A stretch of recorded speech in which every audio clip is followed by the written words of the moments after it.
ਸਾਰੇ ਦਰਸ਼ਕਾਂ ਨੂੰ ਮੇਰੇ ਵੱਲੋਂ ਪਿਆਰ ਭਰੀ ਸਤਿ ਸ਼੍ਰੀ ਅਕਾਲ। ਤੁਹਾਡਾ ਸਵਾਗਤ ਪ੍ਰੋਗਰਾਮ ਅੱਜ ਦਾ ਮੁੱਦਾ ਦੇ ਵਿੱਚ। ਜੂਨ ਦੇ ਪਹਿਲੇ ਕੁਝ ਹਫ਼ਤੇ ਸਾਡੀ ਸਿੱਖ ਕੌਮ ਲਈ, ਪੰਜਾਬੀਆਂ ਲਈ ਮੈਂ ਕਹਾਂਗੀ, ਦਰਦ ਭਰੇ ਹੁੰਦੇ ਹੈ, ਇੱਕ ਖੁੱਲ੍ਹੇ ਜ਼ਖਮ ਦੀ ਤਰ੍ਹਾਂ।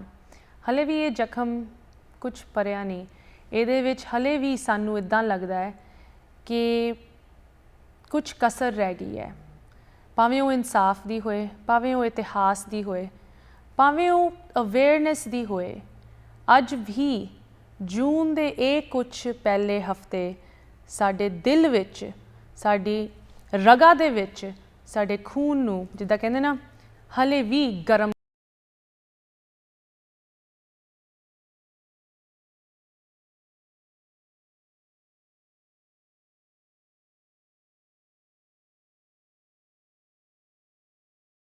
ਇਤਿਹਾਸ ਦੇ ਵਿੱਚ ਜਿਨ੍ਹਾਂ 'ਤੇ ਉਹ ਬੀਤੀ, ਉਹਨਾਂ ਦਾ ਕੀ ਰੋਲ ਹੈ, ਕੀ ਉਹਨਾਂ ਦੀ ਸਟੋਰੀ ਸੀਗੀ, ਕੀ ਉਹਨਾਂ ਦਾ ਐਕਸਪੀਰੀਅੰਸ ਸੀਗਾ, ਜਿੱਥੇ ਆਪਾਂ ਉਹ ਤੁਹਾਡੇ ਨਾਲ ਸਾਂਝਾ ਕੀਤਾ।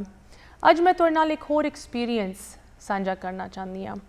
ਕਿਹਾ ਜਾਂਦਾ ਹੈ ਕਿ ਪੱਤਰਕਾਰ ਉਹ ਹੁੰਦੇ ਹੈ ਜੋ ਇਤਿਹਾਸ ਲਿਖਦੇ ਹੈ, day to day, real time ਦੇ ਵਿੱਚ ਉਹ ਇਤਿਹਾਸ ਲਿਖਦੇ ਹੈ।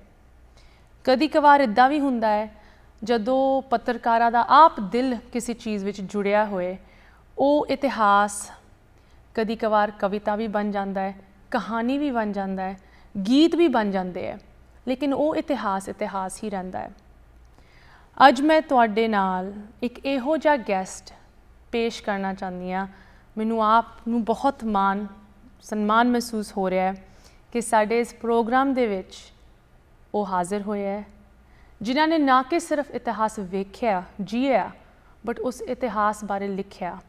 ਇੱਕ ਪੱਤਰਕਾਰ ਹੋਣ ਦੇ ਨਾਤੇ, ਇੱਕ ਕਵੀ ਹੋਣ ਦੇ ਨਾਤੇ, ਇੱਕ ਇਹੋ ਜਿਹਾ ਇਨਸਾਨ ਹੋਣ ਦੇ ਨਾਤੇ ਜਿਨ੍ਹਾਂ ਨੂੰ ਪੰਜਾਬ, ਪੰਜਾਬੀਅਤ ਅਤੇ ਪੰਜਾਬੀ ਮਾਂ ਬੋਲੀ ਦੇ ਨਾਲ ਪਿਆਰ ਆ। So without any further ado, please join me in welcoming ਸਾਡੇ ਅੱਜ ਦੇ ਗੈਸਟ, ਮਹਾਨ ਹਸਤੀ, ਸੀਨੀਅਰ ਪੱਤਰਕਾਰ, senior journalist, executive editor of Ajit publishing group, Ajit ਅਖਬਾਰ ਦੇ ਲੌਂਗ ਟਾਈਮ ਜਰਨਲਿਸਟ ਅਤੇ ਹੋਰ ਵੱਖ-ਵੱਖ ਸੰਸਥਾਵਾਂ ਦੇ ਲੀਡਰ,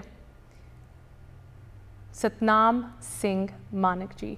ਸਭ ਤੋਂ ਪਹਿਲੇ ਮਾਨਕ ਜੀ, ਤੁਹਾਡਾ ਪ੍ਰੋਗਰਾਮ ਦੇ ਵਿੱਚ ਸਵਾਗਤ। ਸਤਿ ਸ਼੍ਰੀ ਅਕਾਲ। ਸਤਿ ਸ਼੍ਰੀ ਅਕਾਲ ਜੀ, ਬਹੁਤ ਬਹੁਤ ਸ਼ੁਕਰੀਆ।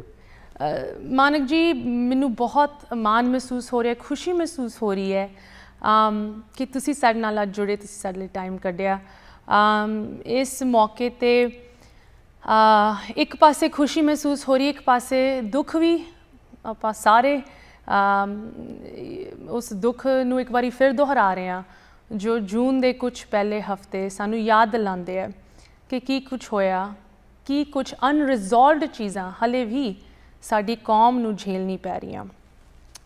ਮਾਨਕ ਜੀ, ਤੁਹਾਡਾ ਕਰੀਅਰ ਇੱਕ ਪੱਤਰਕਾਰ ਅਤੇ ਹੁਣ ਇੱਕ ਕਵੀ ਹੋਣ ਦੇ ਨਾਤੇ ਤੁਹਾਡਾ ਜੋ ਪਿਆਰ ਲਫ਼ਜ਼ਾਂ ਦੇ ਨਾਲ ਹੈ ਉਹ ਕਿੰਨੇ ਪੁਰਾਣੇ ਸਮੇਂ ਤੋਂ ਚੱਲਦਾ ਆ ਰਿਹਾ। ਬਟ ਮੈਂ ਇਸ ਪ੍ਰੋਗਰਾਮ ਦੀ ਸ਼ੁਰੂਆਤ ਇਸ ਇੱਕ ਚੀਜ਼ ਦੇ ਨਾਲ ਕਰਨਾ ਚਾਹੁੰਦੀ ਹਾਂ ਕਿ ਜਦੋਂ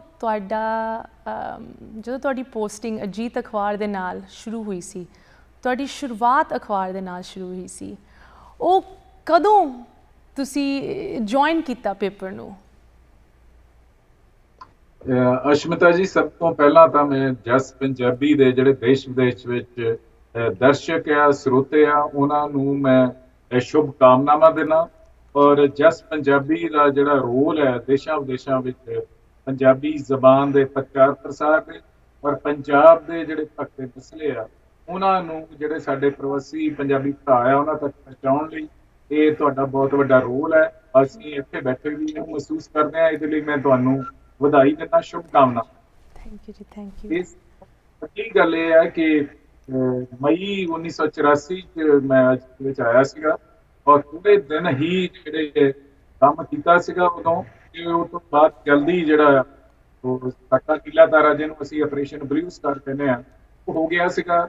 ਤੇ ਅਖਬਾਰ ਜਿਹੜੀ ਆ ਫਿਰ ਜਿਹੜੀ ਛਪਣੀ ਬੰਦ ਹੋ ਗਈ ਸੀ, ਕਰਫਿਊ ਲੱਗ ਗਿਆ ਸੀਗਾ ਸਾਰੇ ਪੰਜਾਬ 'ਚ। ਤੇ ਅਸੀਂ ਲੋਕ ਜਿਹੜੇ ਆ ਫਿਰ ਕਿਸੇ ਨਾ ਕਿਸੇ ਢੰਗ ਨਾਲ ਗਲੀਆਂ ਵਿੱਚ ਹੋ ਕੇ ਤੇ ਜਾਂ ਆਪਣੇ ਅਖਬਾਰ ਦੇ ਦਫ਼ਤਰ ਪਹੁੰਚਦੇ ਸੀ, ਟੈਲੀ ਪ੍ਰਿੰਟਰ ਨਾਲ ਜੁੜੇ ਰਹਿੰਦੇ ਸੀ। ਉਹ ਟੈਲੀ ਪ੍ਰਿੰਟਰ 'ਤੇ ਖਬਰਾਂ ਆਉਣੀਆਂ ਸੀਗੀਆਂ, ਅਖਬਾਰ 'ਚ ਛਪਦਾ ਨਹੀਂ ਸੀ, ਪਹਿਲੀ ਪ੍ਰਿੰਟਰ ਪਤਾ ਲੱਗ ਜਾਂਦਾ ਸੀ ਥੋੜਾ ਕੀ ਹੋਇਆ, ਜਿਹੜਾ ਹੈ ਅੰਮ੍ਰਿਤਸਰ ਦੇ ਵਿੱਚ ਕੀ ਹੋ ਰਿਹਾ, ਕਿ ਵੱਖ-ਵੱਖ ਥਾਵਾਂ ਤੋਂ ਰੋਸ ਜਿਹੜੇ ਪ੍ਰਗਟ ਕਰ ਰਹੇ ਆ ਲੋਕ ਆ ਦੇਸ਼ਾਂ ਵਿਦੇਸ਼ਾਂ 'ਚ, ਉਹਨਾਂ ਦੀ ਕੀ ਸਥਿਤੀ ਆ, ਜਿਹੜੇ ਲੋਕ ਹਰਿਮੰਦਰ ਸਾਹਿਬ ਵੱਲ ਪੰਜਾਬ ਵੱਖ-ਵੱਖ ਥਾਵਾਂ ਤੇ ਕੋਸ਼ਿਸ਼ ਕਰ ਰਹੇ ਆ, ਉਹਨਾਂ ਨੂੰ ਕਿਤੇ ਕਿਤੇ ਰੋਕਿਆ ਜਾ ਰਿਹਾ, ਇਹਨਾਂ ਤੋਂ ਖਬਰਾਂ ਕਿਤੇ ਛਪਦੀਆਂ ਨਹੀਂ ਸੀ, ਪਰ ਟੈਲੀ ਪ੍ਰਿੰਟਰ ਤੇ ਆ ਕੇ ਇਹ ਸਾਨੂੰ ਪਤਾ ਲੱਗ ਜਾਂਦਾ ਸੀ। ਕਦੇ ਗਲੀਆਂ ਵਿੱਚ ਲੋਕ ਰੁਕ ਕੇ, ਕਦੇ ਮੈਂ ਉਦੋਂ ਚਹਾਰ ਇਹ ਉਹਦੇ ਨੇੜੇ UNI ਦਾ ਜੀ ਜਿਹੜਾ ਮਿਸਟਰ ਮਿੰਦਰ ਅਰੋੜਾ ਉਹਦੇ ਬਿਊਰੋ ਚੀਫ ਜੀ ਉਹਨਾਂ ਨਾਲ ਮੇਰੀ ਦੋਸਤੀ ਸੀਗੀ, ਉਹਨਾਂ ਦਿਨਾਂ 'ਚ ਹੀ ਮੇਰੀ ਦੋਸਤੀ ਪਈ ਉਹਨਾਂ ਨਾਲ, ਤੇ ਉਹ ਅੰਮ੍ਰਿਤਸਰ ਦੇ ਸੀਗੇ ਤੇ ਪੰਜਾਬੀ ਸੀਗੇ, ਪੰਜਾਬੀ ਜਿਹੜਾ ਜਜ਼ਬਾਤ ਉਹਨਾਂ ਦੇ ਅੰਦਰ ਤੇ ਉਹ ਉੱਥੇ ਫਿਰ ਸਾਰਾ ਦਿਨ ਜੀ ਦੇ ਦਫ਼ਤਰ ਸਾਰਾ ਦਿਨ ਬੈਠ ਕੇ ਅਸੀਂ ਜੋ ਕਰ ਰਿਹਾ ਸੀਗਾ ਉਹ ਚ ਨਹੀਂ ਵੀ ਛਪਿਆ, ਉਹ ਸਾਰੀ ਚੀਜ਼ਾਂ। ਸਰ ਮਾਨਕ ਜੀ, ਉਹਨਾਂ ਦਿਨਾਂ ਦੇ ਵਿੱਚ ਤੁਸੀਂ ਨਵੇਂ ਇਸ ਅਧਾਰੇ, ਇਸ ਜੀਤ ਪਬਲਿਸ਼ਿੰਗ ਇਸ ਅਖਬਾਰ ਦੇ ਨਾਲ ਜੁੜੇ ਸੀ, ਉਨ ਦਿਨਾਂ ਦੇ ਵਿੱਚ ਤੁਹਾਡੇ ਤੇ ਕੀ ਬੀਤ ਰਹੀ ਸੀ?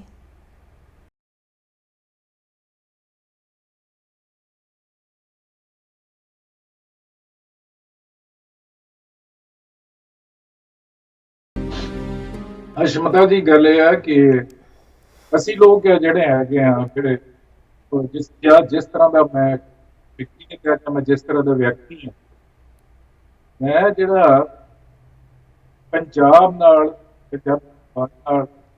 ਜਿਹੜਾ ਇੱਕ ਧਰਮ ਨਾਲ ਫਿਲਾਸਫੀ ਨਾਲ ਉਹ ਮੈਂ ਗਹਿਰੀ ਤਰ੍ਹਾਂ ਜੁੜਿਆ ਹੋਇਆ, ਇਹਦੇ ਨਾਲ ਹੀ ਇਹਦੇ ਵਿੱਚ ਵੀ ਕੋਈ ਸ਼ੱਕ ਨਹੀਂ ਕਿ ਮੈਂ ਮਾਰਕਸਵਾਦ ਦਾ ਵੀ ਅਧਿਐਨ ਕੀਤਾ, ਜਿਹੜਾ 4 ਸਾਲ CPM ਲੋਕ ਲਹਿਰ ਉਹਦੇ 'ਚ ਵੀ ਕੰਮ ਕੀਤਾ, ਪਰ ਉੱਥੇ ਵੀ ਮੈਂ ਰਿਹਾ, ਚਾਹੇ ਜਿੱਥੇ ਵੀ ਰਿਹਾ, ਮੈਂ ਪੰਜਾਬੀ ਤਿਆਰ ਕੀਤਾ, ਦੀ ਕੰਟਰੀਬਿਊਸ਼ਨ ਹੈ ਤੇ ਪੰਜਾਬ ਜਿਹੜੇ ਇਸ ਦੇਸ਼ ਦੇ ਅੰਦਰ ਜਿਹੜਾ ਗੁਰੂ ਧਾਰਮਿਕ ਸੱਭਿਆਚਾਰਕ ਤਬਦੀਲੀਆਂ ਲਿਆਂਦੀਆਂ, ਲੰਮਾ ਸਮਾਂ ਆਪਣੀ ਕਹਿਣੀ ਤੇ ਜੋ ਉੱਤਰੀ ਭਾਰਤ 'ਚ ਪੈਦਾ ਕੀਤਾ, ਜਿਹਦਾ ਨਾ ਜ਼ੁਲਮ ਕਰਨ ਦੇ ਹੱਕ, ਨਾ ਜ਼ੁਲਮ ਸਹਿਣ ਦੇ ਹੱਕ 'ਚ ਸੀ ਜੀ।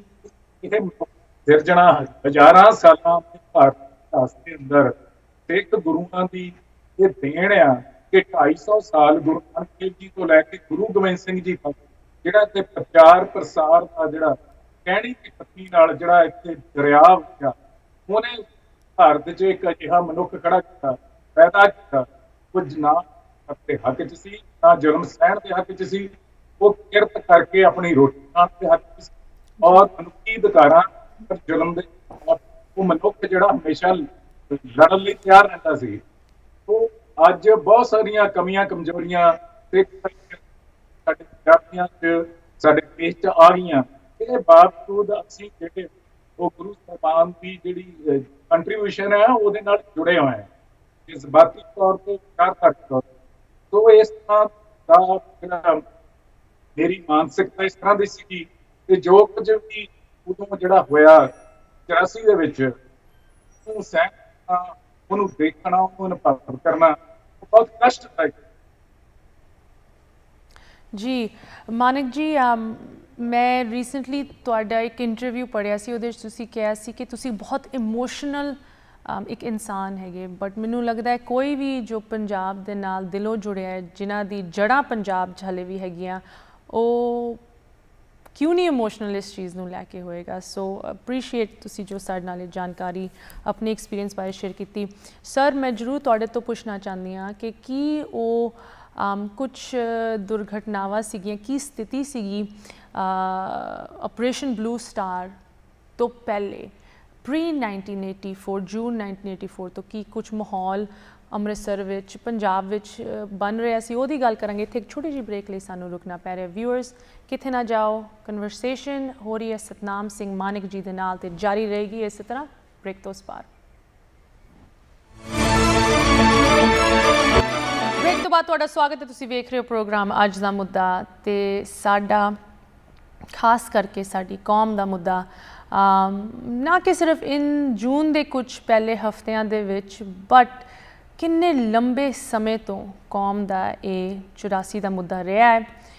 ਉਹਦੇ ਬਾਰੇ ਗੱਲ ਕਰ ਰਹੇ ਹਾਂ ਤੇ ਸਾਡੇ ਨਾਲ ਇਸ ਟੌਪਿਕ ਤੇ ਇਸ ਮੁੱਦੇ ਤੇ ਆਪਣਾ ਐਕਸਪੀਰੀਅੰਸ ਸ਼ੇਅਰ ਕਰਨ ਲਈ ਜੁੜੇ ਹਨ ਸੀਨੀਅਰ ਜਰਨਲਿਸਟ ਸਤਨਾਮ ਸਿੰਘ ਮਾਨਕ ਜੀ, ਅਜੀਤ ਪੇਪਰ ਦੇ ਐਗਜ਼ੀਕਿਊਟਿਵ ਐਡੀਟਰ। ਇੱਕ ਵਾਰੀ ਫਿਰ ਮਾਨਕ ਜੀ ਤੁਹਾਡਾ ਪ੍ਰੋਗਰਾਮ ਦੇ ਵਿੱਚ ਸਵਾਗਤ।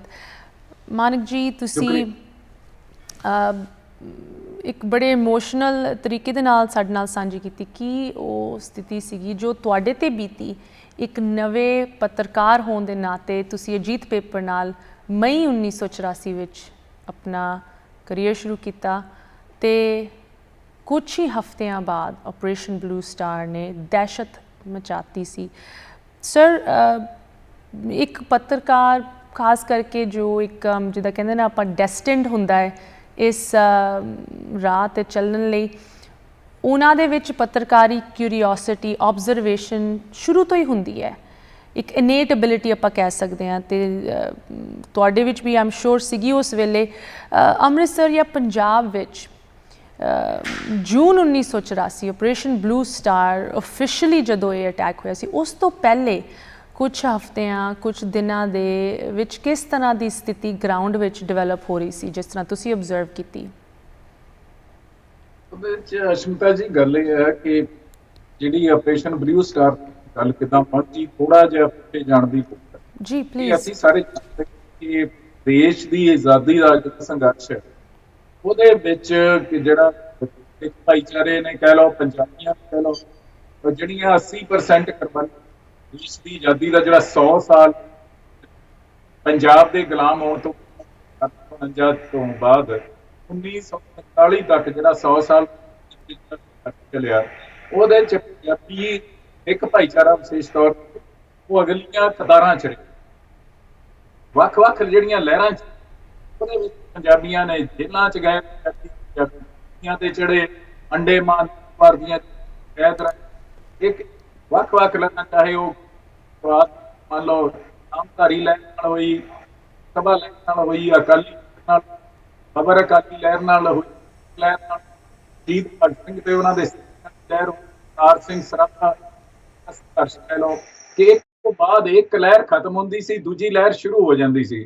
ਤੇ ਇਸ ਤਰ੍ਹਾਂ ਲਗਾਤਾਰ ਜਿਹੜਾ 100 ਸਾਲ ਸੰਘਰਸ਼ ਚੱਲਿਆ। ਕੌਮੀ ਪੱਧਰ ਤੇ ਕਾਂਗਰਸ ਲੜ ਰਹੀ ਸੀ, ਵੱਖ-ਵੱਖ ਸੂਬਿਆਂ 'ਚ ਆਪੋ ਆਪਣੀਆਂ ਲਹਿਰਾਂ ਨਾਲ ਲੋਕ ਲੜ ਰਹੇ ਸੀ, ਪਰ ਸਭ ਤੋਂ ਵੱਧ ਜਿਹੜਾ ਸੰਘਰਸ਼ ਆ ਉਹ ਪੰਜਾਬ ਤੇ ਉੱਤਰੀ ਭਾਰਤ 'ਚ ਹੋਇਆ ਤੇ ਉਹਦੇ ਲਈ ਜਿਹੜਾ ਸਿੱਖ ਭਾਈਚਾਰਾ ਅੱਗੇ ਹੋ ਕੇ ਉਹਨੇ ਇਹ ਸ਼ਹੀਦੀਆਂ ਦਿੱਤੀਆਂ ਦੇਸ਼ ਨੂੰ ਆਜ਼ਾਦ ਕਰਾਉਣ ਲਈ। ਤੇ ਉਹ ਤੋਂ ਬਾਅਦ ਦੇਸ਼ ਦੇ ਸਮੇਂ ਜਿਹੜਾ ਪੰਡਿਤ ਜਵਾਹਰ ਲਾਲ ਨਹਿਰੂ ਤੇ ਮਹਾਤਮਾ ਗਾਂਧੀ ਨੇ ਇਹ ਸਿੱਖ ਲੀਡਰਸ਼ਿਪ ਨੂੰ, ਬਾਬਾ ਖੜਕ ਸਿੰਘ, ਮਾਸਟਰ ਤਾਰਾ ਸਿੰਘ, ਇਹਨਾਂ ਨੂੰ ਇਹ ਯਕੀਨ ਦਵਾਇਆ ਸੀਗਾ ਕਿ ਦੇਸ਼ ਦੀ ਆਜ਼ਾਦੀ ਤੋਂ ਬਾਅਦ ਕੋਈ ਅਜਿਹਾ ਕਾਨੂੰਨ ਨਹੀਂ ਬਣੇਗਾ ਜਿਹਦੇ ਨਾਲ ਸਿੱਖਾਂ ਦੀ ਸਹਿਮਤੀ ਨਹੀਂ ਹੋਏਗੀ। ਔਰ ਇਹ ਵੀ ਕਿਹਾ ਸੀਗਾ ਪੰਡਿਤ ਜਵਾਹਰ ਲਾਲ ਨਹਿਰੂ ਨੇ ਕਿ ਜੇ ਮੈਨੂੰ ਇਸ ਗੱਲ ਤੇ ਕੋਈ ਇਤਰਾਜ਼ ਨਹੀਂ ਹੋਏਗਾ ਜੇ ਉੱਤਰੀ ਭਾਰਤ 'ਚ ਸਿੱਖਾਂ ਨੂੰ ਇੱਕ ਖੁਦਮੁਖਤਿਆਰ ਖਿੱਤਾ ਦਿੱਤਾ ਜਾਏ ਜਿਹਦੇ 'ਚ ਉਹ ਆਜ਼ਾਦੀ ਦਾ ਨਿੱਘ ਮਾਣਨ। ਇੰਟਰਨੈਟ ਤੇ ਅੱਜ ਵੀ ਤੁਸੀਂ ਪੰਡਿਤ ਜਵਾਹਰ ਲਾਲ ਨਹਿਰੂ ਦੀ ਸਟੇਟਮੈਂਟ ਦੇਖ ਸਕਦੇ ਆ। ਤੇ ਸੀਸਗੰਜ ਗੁਰਦੁਆਰੇ ਜਿਹੜਾ ਮਹਾਤਮਾ ਗਾਂਧੀ ਹਾਜ਼ਰ ਹੋਏ ਸੀ ਔਰ ਉਹਨਾਂ ਨੇ ਕਿਹਾ ਸੀਗਾ ਸਿੱਖ ਭਾਈਚਾਰੇ ਨੂੰ, ਸਿੱਖ ਲੀਡਰਸ਼ਿਪ ਨੂੰ ਕਿ ਤੁਸੀਂ ਕਾਂਗਰਸ ਤੇ ਮੇਰੇ ਤੇ ਯਕੀਨ ਕਰੋ, ਆਜ਼ਾਦੀ ਤੋਂ ਬਾਅਦ ਤੁਹਾਡੇ ਨਾਲ ਕੋਈ ਬੇਇਨਸਾਫੀ ਨਹੀਂ ਹੋਏਗੀ। ਔਰ ਉਹਨਾਂ ਨੇ ਇਹ ਵੀ ਕਿਹਾ ਸੀ ਕਿ ਮੈਨੂੰ ਇਸ ਗੱਲ ਦਾ ਵੀ ਪੂਰਾ ਯਕੀਨ ਹੈ ਜੇ ਕਾਂਗਰਸ ਜਿਹੜੀ ਆ ਸਿੱਖਾਂ ਨਾਲ ਕੁਝ ਗਲਤ ਕਰੇਗੀ, ਉਹਨਾਂ ਨੂੰ ਧੋਖਾ ਦੇਗੀ ਤੇ ਸਿੱਖਾਂ ਵਰਗੀ ਬਹਾਦਰ ਕੌਮ ਜਿਹੜੀ ਆ ਤਲਵਾਰ ਨਾਲ ਉਸ ਬੇਇਨਸਾਫੀ ਦੇ ਖਿਲਾਫ ਲੜ ਸਕਦੀ ਹੈ। ਇਹ ਚੀਜ਼ ਵੀ ਤੁਸੀਂ ਗਾਂਧੀ ਦੀ, ਪੰਡਿਤ ਜਵਾਹਰ ਲਾਲ ਨਹਿਰੂ ਦੀ ਆ, ਇਹ ਸਪੀਚਸ ਤੁਸੀਂ ਦੇਖ ਸਕਦੇ ਆ। ਪਰ ਜਦੋਂ ਦੇਸ਼ ਆਜ਼ਾਦ ਹੋ ਗਿਆ, ਪੰਜਾਬ ਦੀ ਵੰਡ ਹੋ ਗਈ ਤੇ ਇਸ ਵੰਡ 'ਚ ਜਿਹੜਾ ਫਿਰ ਉਹ ਫਿਰਕੂ ਰੂਪ ਅਖਤਿਆਰ ਕਰ ਗਿਆ ਜਿਹੜੀ ਦੇਸ਼ ਦੀ ਵੰਡ ਹੈ। ਫਿਰ ਉਸ ਵੇਲੇ ਜਿਹੜੇ ਫਿਰਕੂ ਦੰਗੇ ਹੋਏ, ਜਿਹੜਾ ਉਹਦੇ 'ਚ 10 ਲੱਖ ਲੋਕ ਮਾਰੇ ਗਏ, 1 ਕਰੋੜ ਲੋਕਾਂ ਨੂੰ ਘਰ ਘਾਟ ਛੱਡ ਕੇ ਇੱਕ ਪਾਸੇ ਤੋਂ ਦੂਜੇ ਪਾਸੇ ਜਾਣਾ ਪਿਆ ਤੇ 80,000 ਔਰਤਾਂ ਜਿਹੜੀਆਂ ਅਗਵਾ ਹੋਈਆਂ, ਜਿਨ੍ਹਾਂ ਨਾਲ ਬਲਾਤਕਾਰ ਕਰਕੇ ਉਹਨਾਂ 'ਚੋਂ ਬਹੁਤ ਸਾਰੀਆਂ ਨੂੰ ਕਤਲ ਕਰ ਦਿੱਤਾ ਗਿਆ, ਬਹੁਤ ਸਾਰੀਆਂ ਨੂੰ ਜਬਰੀ ਉਹਨਾਂ ਦੀ ਇੱਛਾ ਦੇ ਖਿਲਾਫ ਜਾ ਕੇ ਉਹਨਾਂ ਦੇ ਵਿਆਹ ਜਿਹੜੇ ਆ ਉਹ ਕੀਤੇ ਗਏ, ਜਿਹੜੇ ਆ ਗੈਰ ਧਰਮ ਦੇ ਲੋਕਾਂ ਨਾਲ। ਇਹ ਸਾਰਾ ਇੱਕ ਇਤਿਹਾਸ ਦਾ ਹਿੱਸਾ, ਇਹ ਸਾਰੀਆਂ ਚੀਜ਼ਾਂ ਦੇਖੀਆਂ। ਉਹ ਤੋਂ ਬਾਅਦ ਜਦੋਂ ਦੇਸ਼ ਦੀ ਵੰਡ ਹੋ ਗਈ, ਇੱਧਰ ਆ ਕੇ ਵਸ ਗਿਆ ਸਿੱਖ ਭਾਈਚਾਰਾ, ਪੰਜਾਬੀ ਆ ਕੇ ਜਿੰਨਾ ਕੁ ਪੰਜਾਬ ਮਿਲਿਆ ਇਹਦੇ 'ਚ ਵਸ ਗਏ। ਤੇ ਜਿਹੜੀ ਇਹ ਜ਼ਮੀਨਾਂ ਸੀਆਂ ਉਧਰ ਬਹੁਤ ਵੱਡੀ ਗਿਣਤੀ 'ਚ ਸਿੱਖ ਭਾਈਚਾਰੇ ਦੀਆਂ, ਪੰਜਾਬੀਆਂ ਦੀਆਂ, ਉਹ 50% ਤੋਂ ਵੀ ਜ਼ਿਆਦਾ ਉਹਨਾਂ ਤੇ ਕੱਟ ਲੱਗਾ, ਕਿਉਂਕਿ ਜ਼ਮੀਨਾਂ ਉਧਰ ਜ਼ਿਆਦਾ ਛੱਡ ਕੇ ਆਏ ਸੀ, ਇੱਧਰ ਜ਼ਮੀਨਾਂ ਘੱਟ ਸੀਗੀਆਂ ਜਾਂ ਘੱਟ ਦਿੱਤੀਆਂ ਗਈਆਂ, 50% ਤੋਂ ਵੀ ਜ਼ਿਆਦਾ ਕੱਟ ਲੱਗਿਆ। ਉਹਦੇ 'ਚੋਂ ਘੱਟ ਜ਼ਮੀਨਾਂ ਮਿਲੀਆਂ, ਚਲੋ ਫੇਰ ਵੀ ਲੋਕ ਆਬਾਦ ਹੋ ਗਏ। ਉਹਦੇ 'ਚ ਜਿਹੜੇ ਵਾਅਦੇ ਕੀਤੇ ਗਏ ਸੀ ਕਿ ਤੁਹਾਨੂੰ, ਤੁਹਾਡੇ ਨਾਲ ਕੋਈ ਵਿਤਕਰਾ ਨਹੀਂ ਹੋਏਗਾ, ਤੁਹਾਨੂੰ ਉੱਤਰੀ ਭਾਰਤ 'ਚ ਵਿਸ਼ੇਸ਼ ਦਰਜਾ ਦਿੱਤਾ ਜਾਏਗਾ, ਇਹ ਸਾਰੀਆਂ ਚੀਜ਼ਾਂ ਜਿਹੜੀਆਂ ਉਹ ਕਾਂਗਰਸ ਲੀਡਰਸ਼ਿਪ ਨੇ ਉਹਦੇ ਤੇ ਲਕੀਰ ਫੇਰ ਦਿੱਤੀ। ਜਦੋਂ ਮਾਸਟਰ ਤਾਰਾ ਸਿੰਘ ਨੇ ਇਹ ਚੀਜ਼ਾਂ ਪੰਡਿਤ ਜਵਾਹਰ ਲਾਲ ਨਹਿਰੂ ਨੂੰ ਯਾਦ ਕਰਾਈਆਂ, ਬਾਬਾ ਖੜਕ ਸਿੰਘ ਜੀ ਨੇ ਜਦੋਂ ਪੰਡਿਤ ਜਵਾਹਰ ਲਾਲ ਨਹਿਰੂ ਨੂੰ ਇਹ ਚੀਜ਼ਾਂ ਯਾਦ ਕਰਾਉਣ ਦਾ ਯਤਨ ਕੀਤਾ, ਤੇ ਉਹਨਾਂ ਨੇ ਕਿਹਾ ਕਿ ਜੀ ਉਹਨੂੰ ਕਿਹਾ, ਪੰਡਿਤ ਜਵਾਹਰ ਲਾਲ ਨਹਿਰੂ ਨੇ ਮਾਸਟਰ ਤਾਰਾ ਸਿੰਘ ਨੂੰ ਕਿਹਾ ਕਿ ਮਾਸਟਰ ਜੀ ਹੁਣ ਤਾਂ ਸਥਿਤੀਆਂ ਬਦਲ ਗਈਆਂ ਤੇ ਹੁਣ ਤਾਂ ਪੁਰਾਣੀਆਂ ਗੱਲਾਂ ਛੱਡੋ, ਕੋਈ ਨਵੀਂ ਗੱਲ ਕਰੋ। ਤੇ ਬਾਬਾ ਖੜਕ ਸਿੰਘ ਨੂੰ ਕਿਹਾ ਉਹਨਾਂ ਨੇ ਕਿ ਜੇ ਤੁਸੀਂ ਕੋਈ ਮਿਨਿਸਟਰ ਬਣਨਾ ਜਾਂ ਕਿਸੇ ਸਟੇਟ ਦੇ ਗਵਰਨਰ ਲੱਗਣਾ ਤਾਂ ਤੁਸੀਂ ਦੱਸੋ, ਕਿ ਹੋਰ ਇਹ ਤੋਂ ਜ਼ਿਆਦਾ ਤਾਂ ਹੁਣ ਅਸੀਂ ਕੁਝ ਕਰ ਨਹੀਂ ਸਕਦੇ।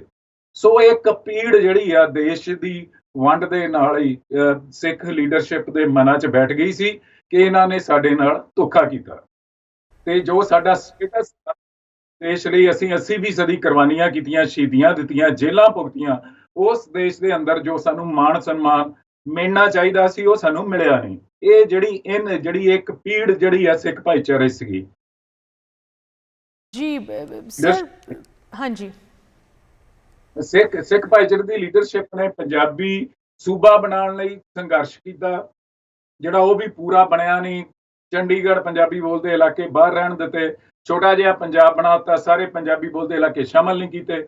ਇਹ ਸਾਰੀ ਇਨਜਸਟਿਸ ਜਿਹੜਾ ਹੁੰਦਾ ਆ ਰਿਹਾ ਸੀਗਾ ਜਿਹੜੇ, ਤੇ ਉਸ ਸੰਦਰਭ 'ਚ ਹੀ ਜਿਹੜਾ ਇਹ ਧਰਮਯੁੱਧ ਮੋਰਚਾ ਲੱਗਿਆ ਸੀ, ਜਿਹਦੀ ਲਈ ਜੇ ਕੁਝ ਮੰਗਾਂ ਪੰਜਾਬ ਦੀਆਂ ਧਾਰਮਿਕ, ਆਰਥਿਕ, ਸੱਭਿਆਚਾਰਕ ਮੰਗਾਂ ਸੀਆਂ, ਪੰਜਾਬ ਦੀ ਖੁਦ ਮੁਖਤਿਆਰੀ ਦੀਆਂ ਮੰਗਾਂ ਸੀਆਂ, ਇਹਨਾਂ ਮੰਗਾਂ ਨੂੰ ਲੈ ਕੇ ਮੋਰਚਾ ਲੱਗਿਆ, ਧਰਮਯੁੱਧ ਮੋਰਚਾ, ਜਿਹੜਾ ਪਾਣੀ ਦੀ ਵੰਡ ਨੂੰ, ਠੀਕ ਪਾਣੀ ਦੀ ਵੰਡ ਸੀਗੀ, ਉਹਨੂੰ, ਉਹ ਮੁੱਦਾ ਮੁੱਖ ਸੀਗਾ ਉਸ ਵੇਲੇ ਜਿਹੜਾ, ਪਰ ਉਹਦਾ ਵੀ ਲੰਮਾ ਸਮਾਂ ਚੱਲਿਆ, ਸ਼ਾਂਤਮਈ ਚੱਲਿਆ, ਜੇਲ੍ਹਾਂ ਭਰੀਆਂ, ਪਰ ਇਹਦੇ ਦਰਮਿਆਨ ਅਕਾਲੀ ਦਲ ਤੇ ਕਾਂਗਰਸ ਦੀ ਲੀਡਰਸ਼ਿਪ ਦਰਮਿਆਨ ਗੱਲਾਂ ਬਾਤਾਂ ਵੀ ਹੋਈਆਂ, ਕੋਈ ਹੱਲ ਨਹੀਂ ਨਿਕਲਿਆ।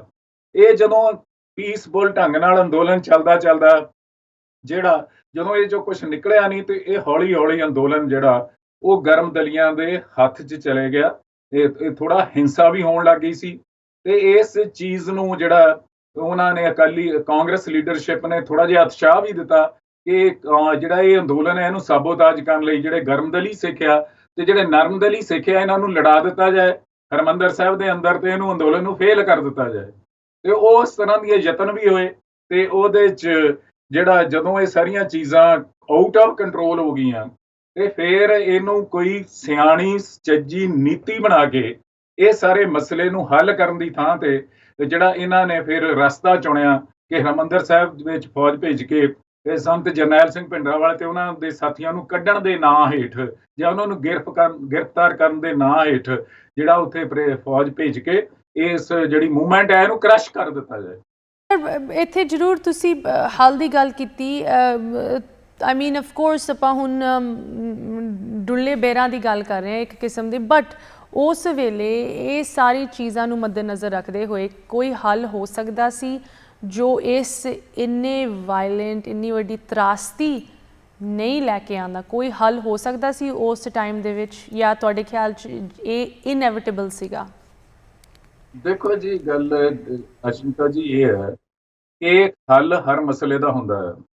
ਇਹਦੇ 'ਚ ਜਦੋਂ ਅੰਗਰੇਜ਼ਾਂ ਨੇ ਜਿਹੜੀ ਇੱਥੇ ਰਾਜ ਕੀਤਾ 100 ਸਾਲ ਦੇ ਲਗਭਗ, 99 ਸਾਲ ਪੰਜਾਬ ਤੇ ਕੀਤਾ, ਸਾਰੇ ਦੇਸ਼ ਤੇ 200 ਸਾਲ ਰਾਜ ਕੀਤਾ। ਅੰਗਰੇਜ਼ਾਂ ਨੇ ਬੜੀ ਜਲਦੀ ਇਹ ਸਮਝ ਲਿਆ ਸੀਗਾ ਕਿ ਇਹ ਸਿੱਖ ਭਾਈਚਾਰੇ ਨੂੰ ਨਾਲ ਜਿਹੜਾ ਨਿਪਟਣਾ, ਜਿਹੜਾ ਜਾਂ ਉਹਨੂੰ ਅੰਗੇਜ ਕਰਨਾ, ਇਹ ਬੇਹੱਦ ਜ਼ਰੂਰੀ ਆ। ਇਹਨੂੰ ਅਸੀਂ ਹਰ ਵੇਲੇ ਉਹਨਾਂ ਨਾਲ ਲੜ ਕੇ ਉਹਨਾਂ ਨੂੰ ਕੰਧ ਤੱਕ ਨਹੀਂ ਧੱਕ ਸਕਦੇ।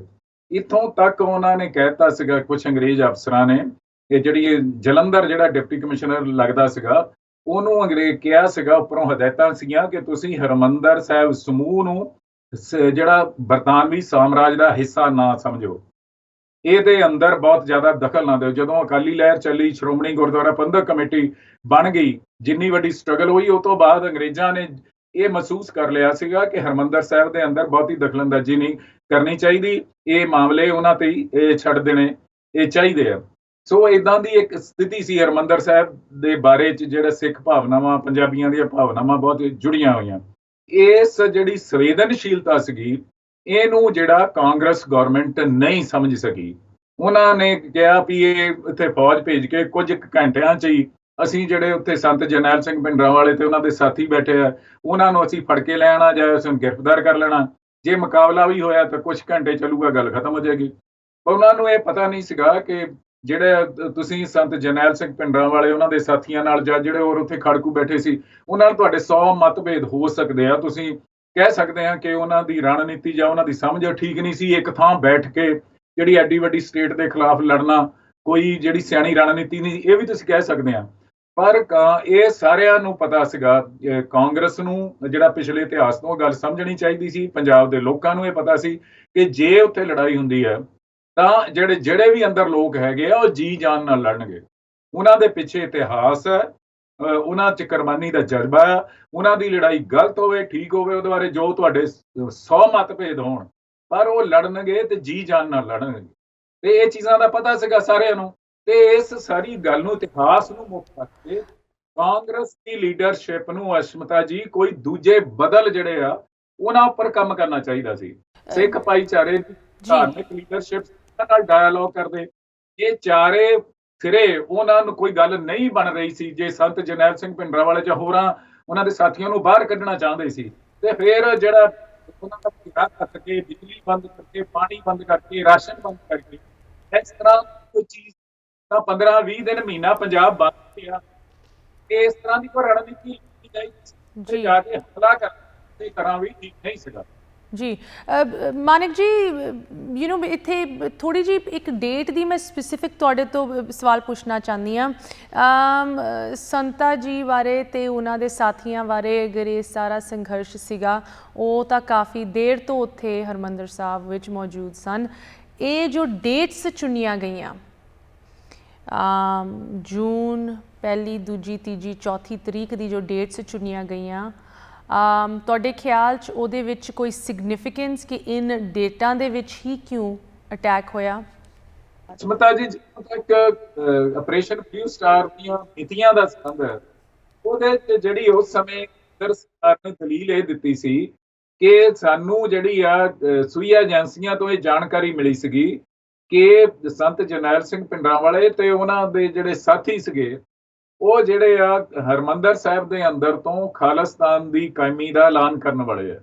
ਤੇ ਇਸ ਕਰਕੇ ਅਸੀਂ ਜਿਹੜੀਆਂ ਉਹਨਾਂ ਮਿਤੀਆਂ ਤੇ ਜਿਹੜੀ ਆ 2 ਜੂਨ 1984 ਨੂੰ ਜਿਹੜੀ ਆ ਉਹ ਕਾਰਵਾਈ ਇਹ ਸ਼ੁਰੂ ਕੀਤੀ। ਇਸ ਤਰ੍ਹਾਂ ਦਾ ਉਹਨਾਂ ਦਾ ਬਹਾਨਾ ਸੀਗਾ ਕਿ ਅਸੀਂ ਇਹ ਮਿਤੀਆਂ ਤੇ ਕਾਰਵਾਈ ਕਰਨ ਲਈ ਮਜਬੂਰ ਸੀਗੇ, ਕਿਉਂਕਿ ਸੰਤ ਜਰਨੈਲ ਸਿੰਘ ਭਿੰਡਰਾਂਵਾਲੇ ਤੇ ਉਹਨਾਂ ਦੇ ਸਾਥੀ ਜਿਹੜੇ ਆ ਉਹ ਖਾਲਿਸਤਾਨ ਦਾ ਐਲਾਨ ਕਰਨ ਵਾਲੇ ਸੀਗੇ, ਤੇ ਪਾਕਿਸਤਾਨ ਜਿਹੜਾ ਉਹਨਾਂ ਨੂੰ ਸਪੋਰਟ ਦਾ ਐਲਾਨ ਕਰਨ ਵਾਲਾ ਸੀ, ਮਾਨਤਾ ਦੇ ਸਕਦਾ ਸੀ। ਇਹ ਵੀ ਗੱਲ ਕਹੀ ਗਈ ਕਿ ਹੋ ਸਕਦਾ ਸੀ ਕਿ ਸਾਨੂੰ ਇਹ ਵੀ ਡਰ ਸੀਗਾ ਕਿ ਪਾਕਿਸਤਾਨ ਜਿਹੜਾ ਵਾਹਗਾ ਬਾਰਡਰ ਤੋਂ ਹਮਲਾ ਕਰੇਗਾ। ਜਿਹੜੀ ਇਸ ਤਰ੍ਹਾਂ ਦੀ ਉਹਨਾਂ ਨੇ ਬਹਾਨਾ ਕਹਿ ਲਓ ਜਾਂ ਕੁਛ ਕਹਿ ਲਓ, ਉਹ ਚੀਜ਼ ਉਹਨਾਂ ਨੇ ਪੇਸ਼ ਕਰਕੇ ਦਲੀਲ ਦੇਣ ਦੀ ਕੋਸ਼ਿਸ਼ ਇਹ ਕੀਤੀ ਸੀਗੀ। ਮੈਂ ਸਮਝਦਾ ਕਿ ਇਹ ਬਿਲਕੁਲ ਜਿਹੜੀ ਆ ਗੱਲ ਹੈ ਕਿ ਉਹਦੇ 'ਚ ਪਾਕਿਸਤਾਨ ਨੇ ਹਮਲਾ ਕਰਕੇ ਕਰ ਦੇਣਾ ਸੀ, ਜਾਂ ਸੰਤ ਜਰਨੈਲ ਸਿੰਘ ਭਿੰਡਰਾਂਵਾਲਿਆਂ ਤੇ ਉਹਨਾਂ ਦੇ ਸਾਥੀਆਂ ਨੇ ਖਾਲਿਸਤਾਨ ਦਾ ਐਲਾਨ ਕਰ ਦੇਣਾ ਸੀ, ਇਸ ਕਰਕੇ ਅਸੀਂ ਫੌਰੀ ਤੌਰ ਤੇ ਕਾਰਵਾਈ ਕੀਤੀ ਆ।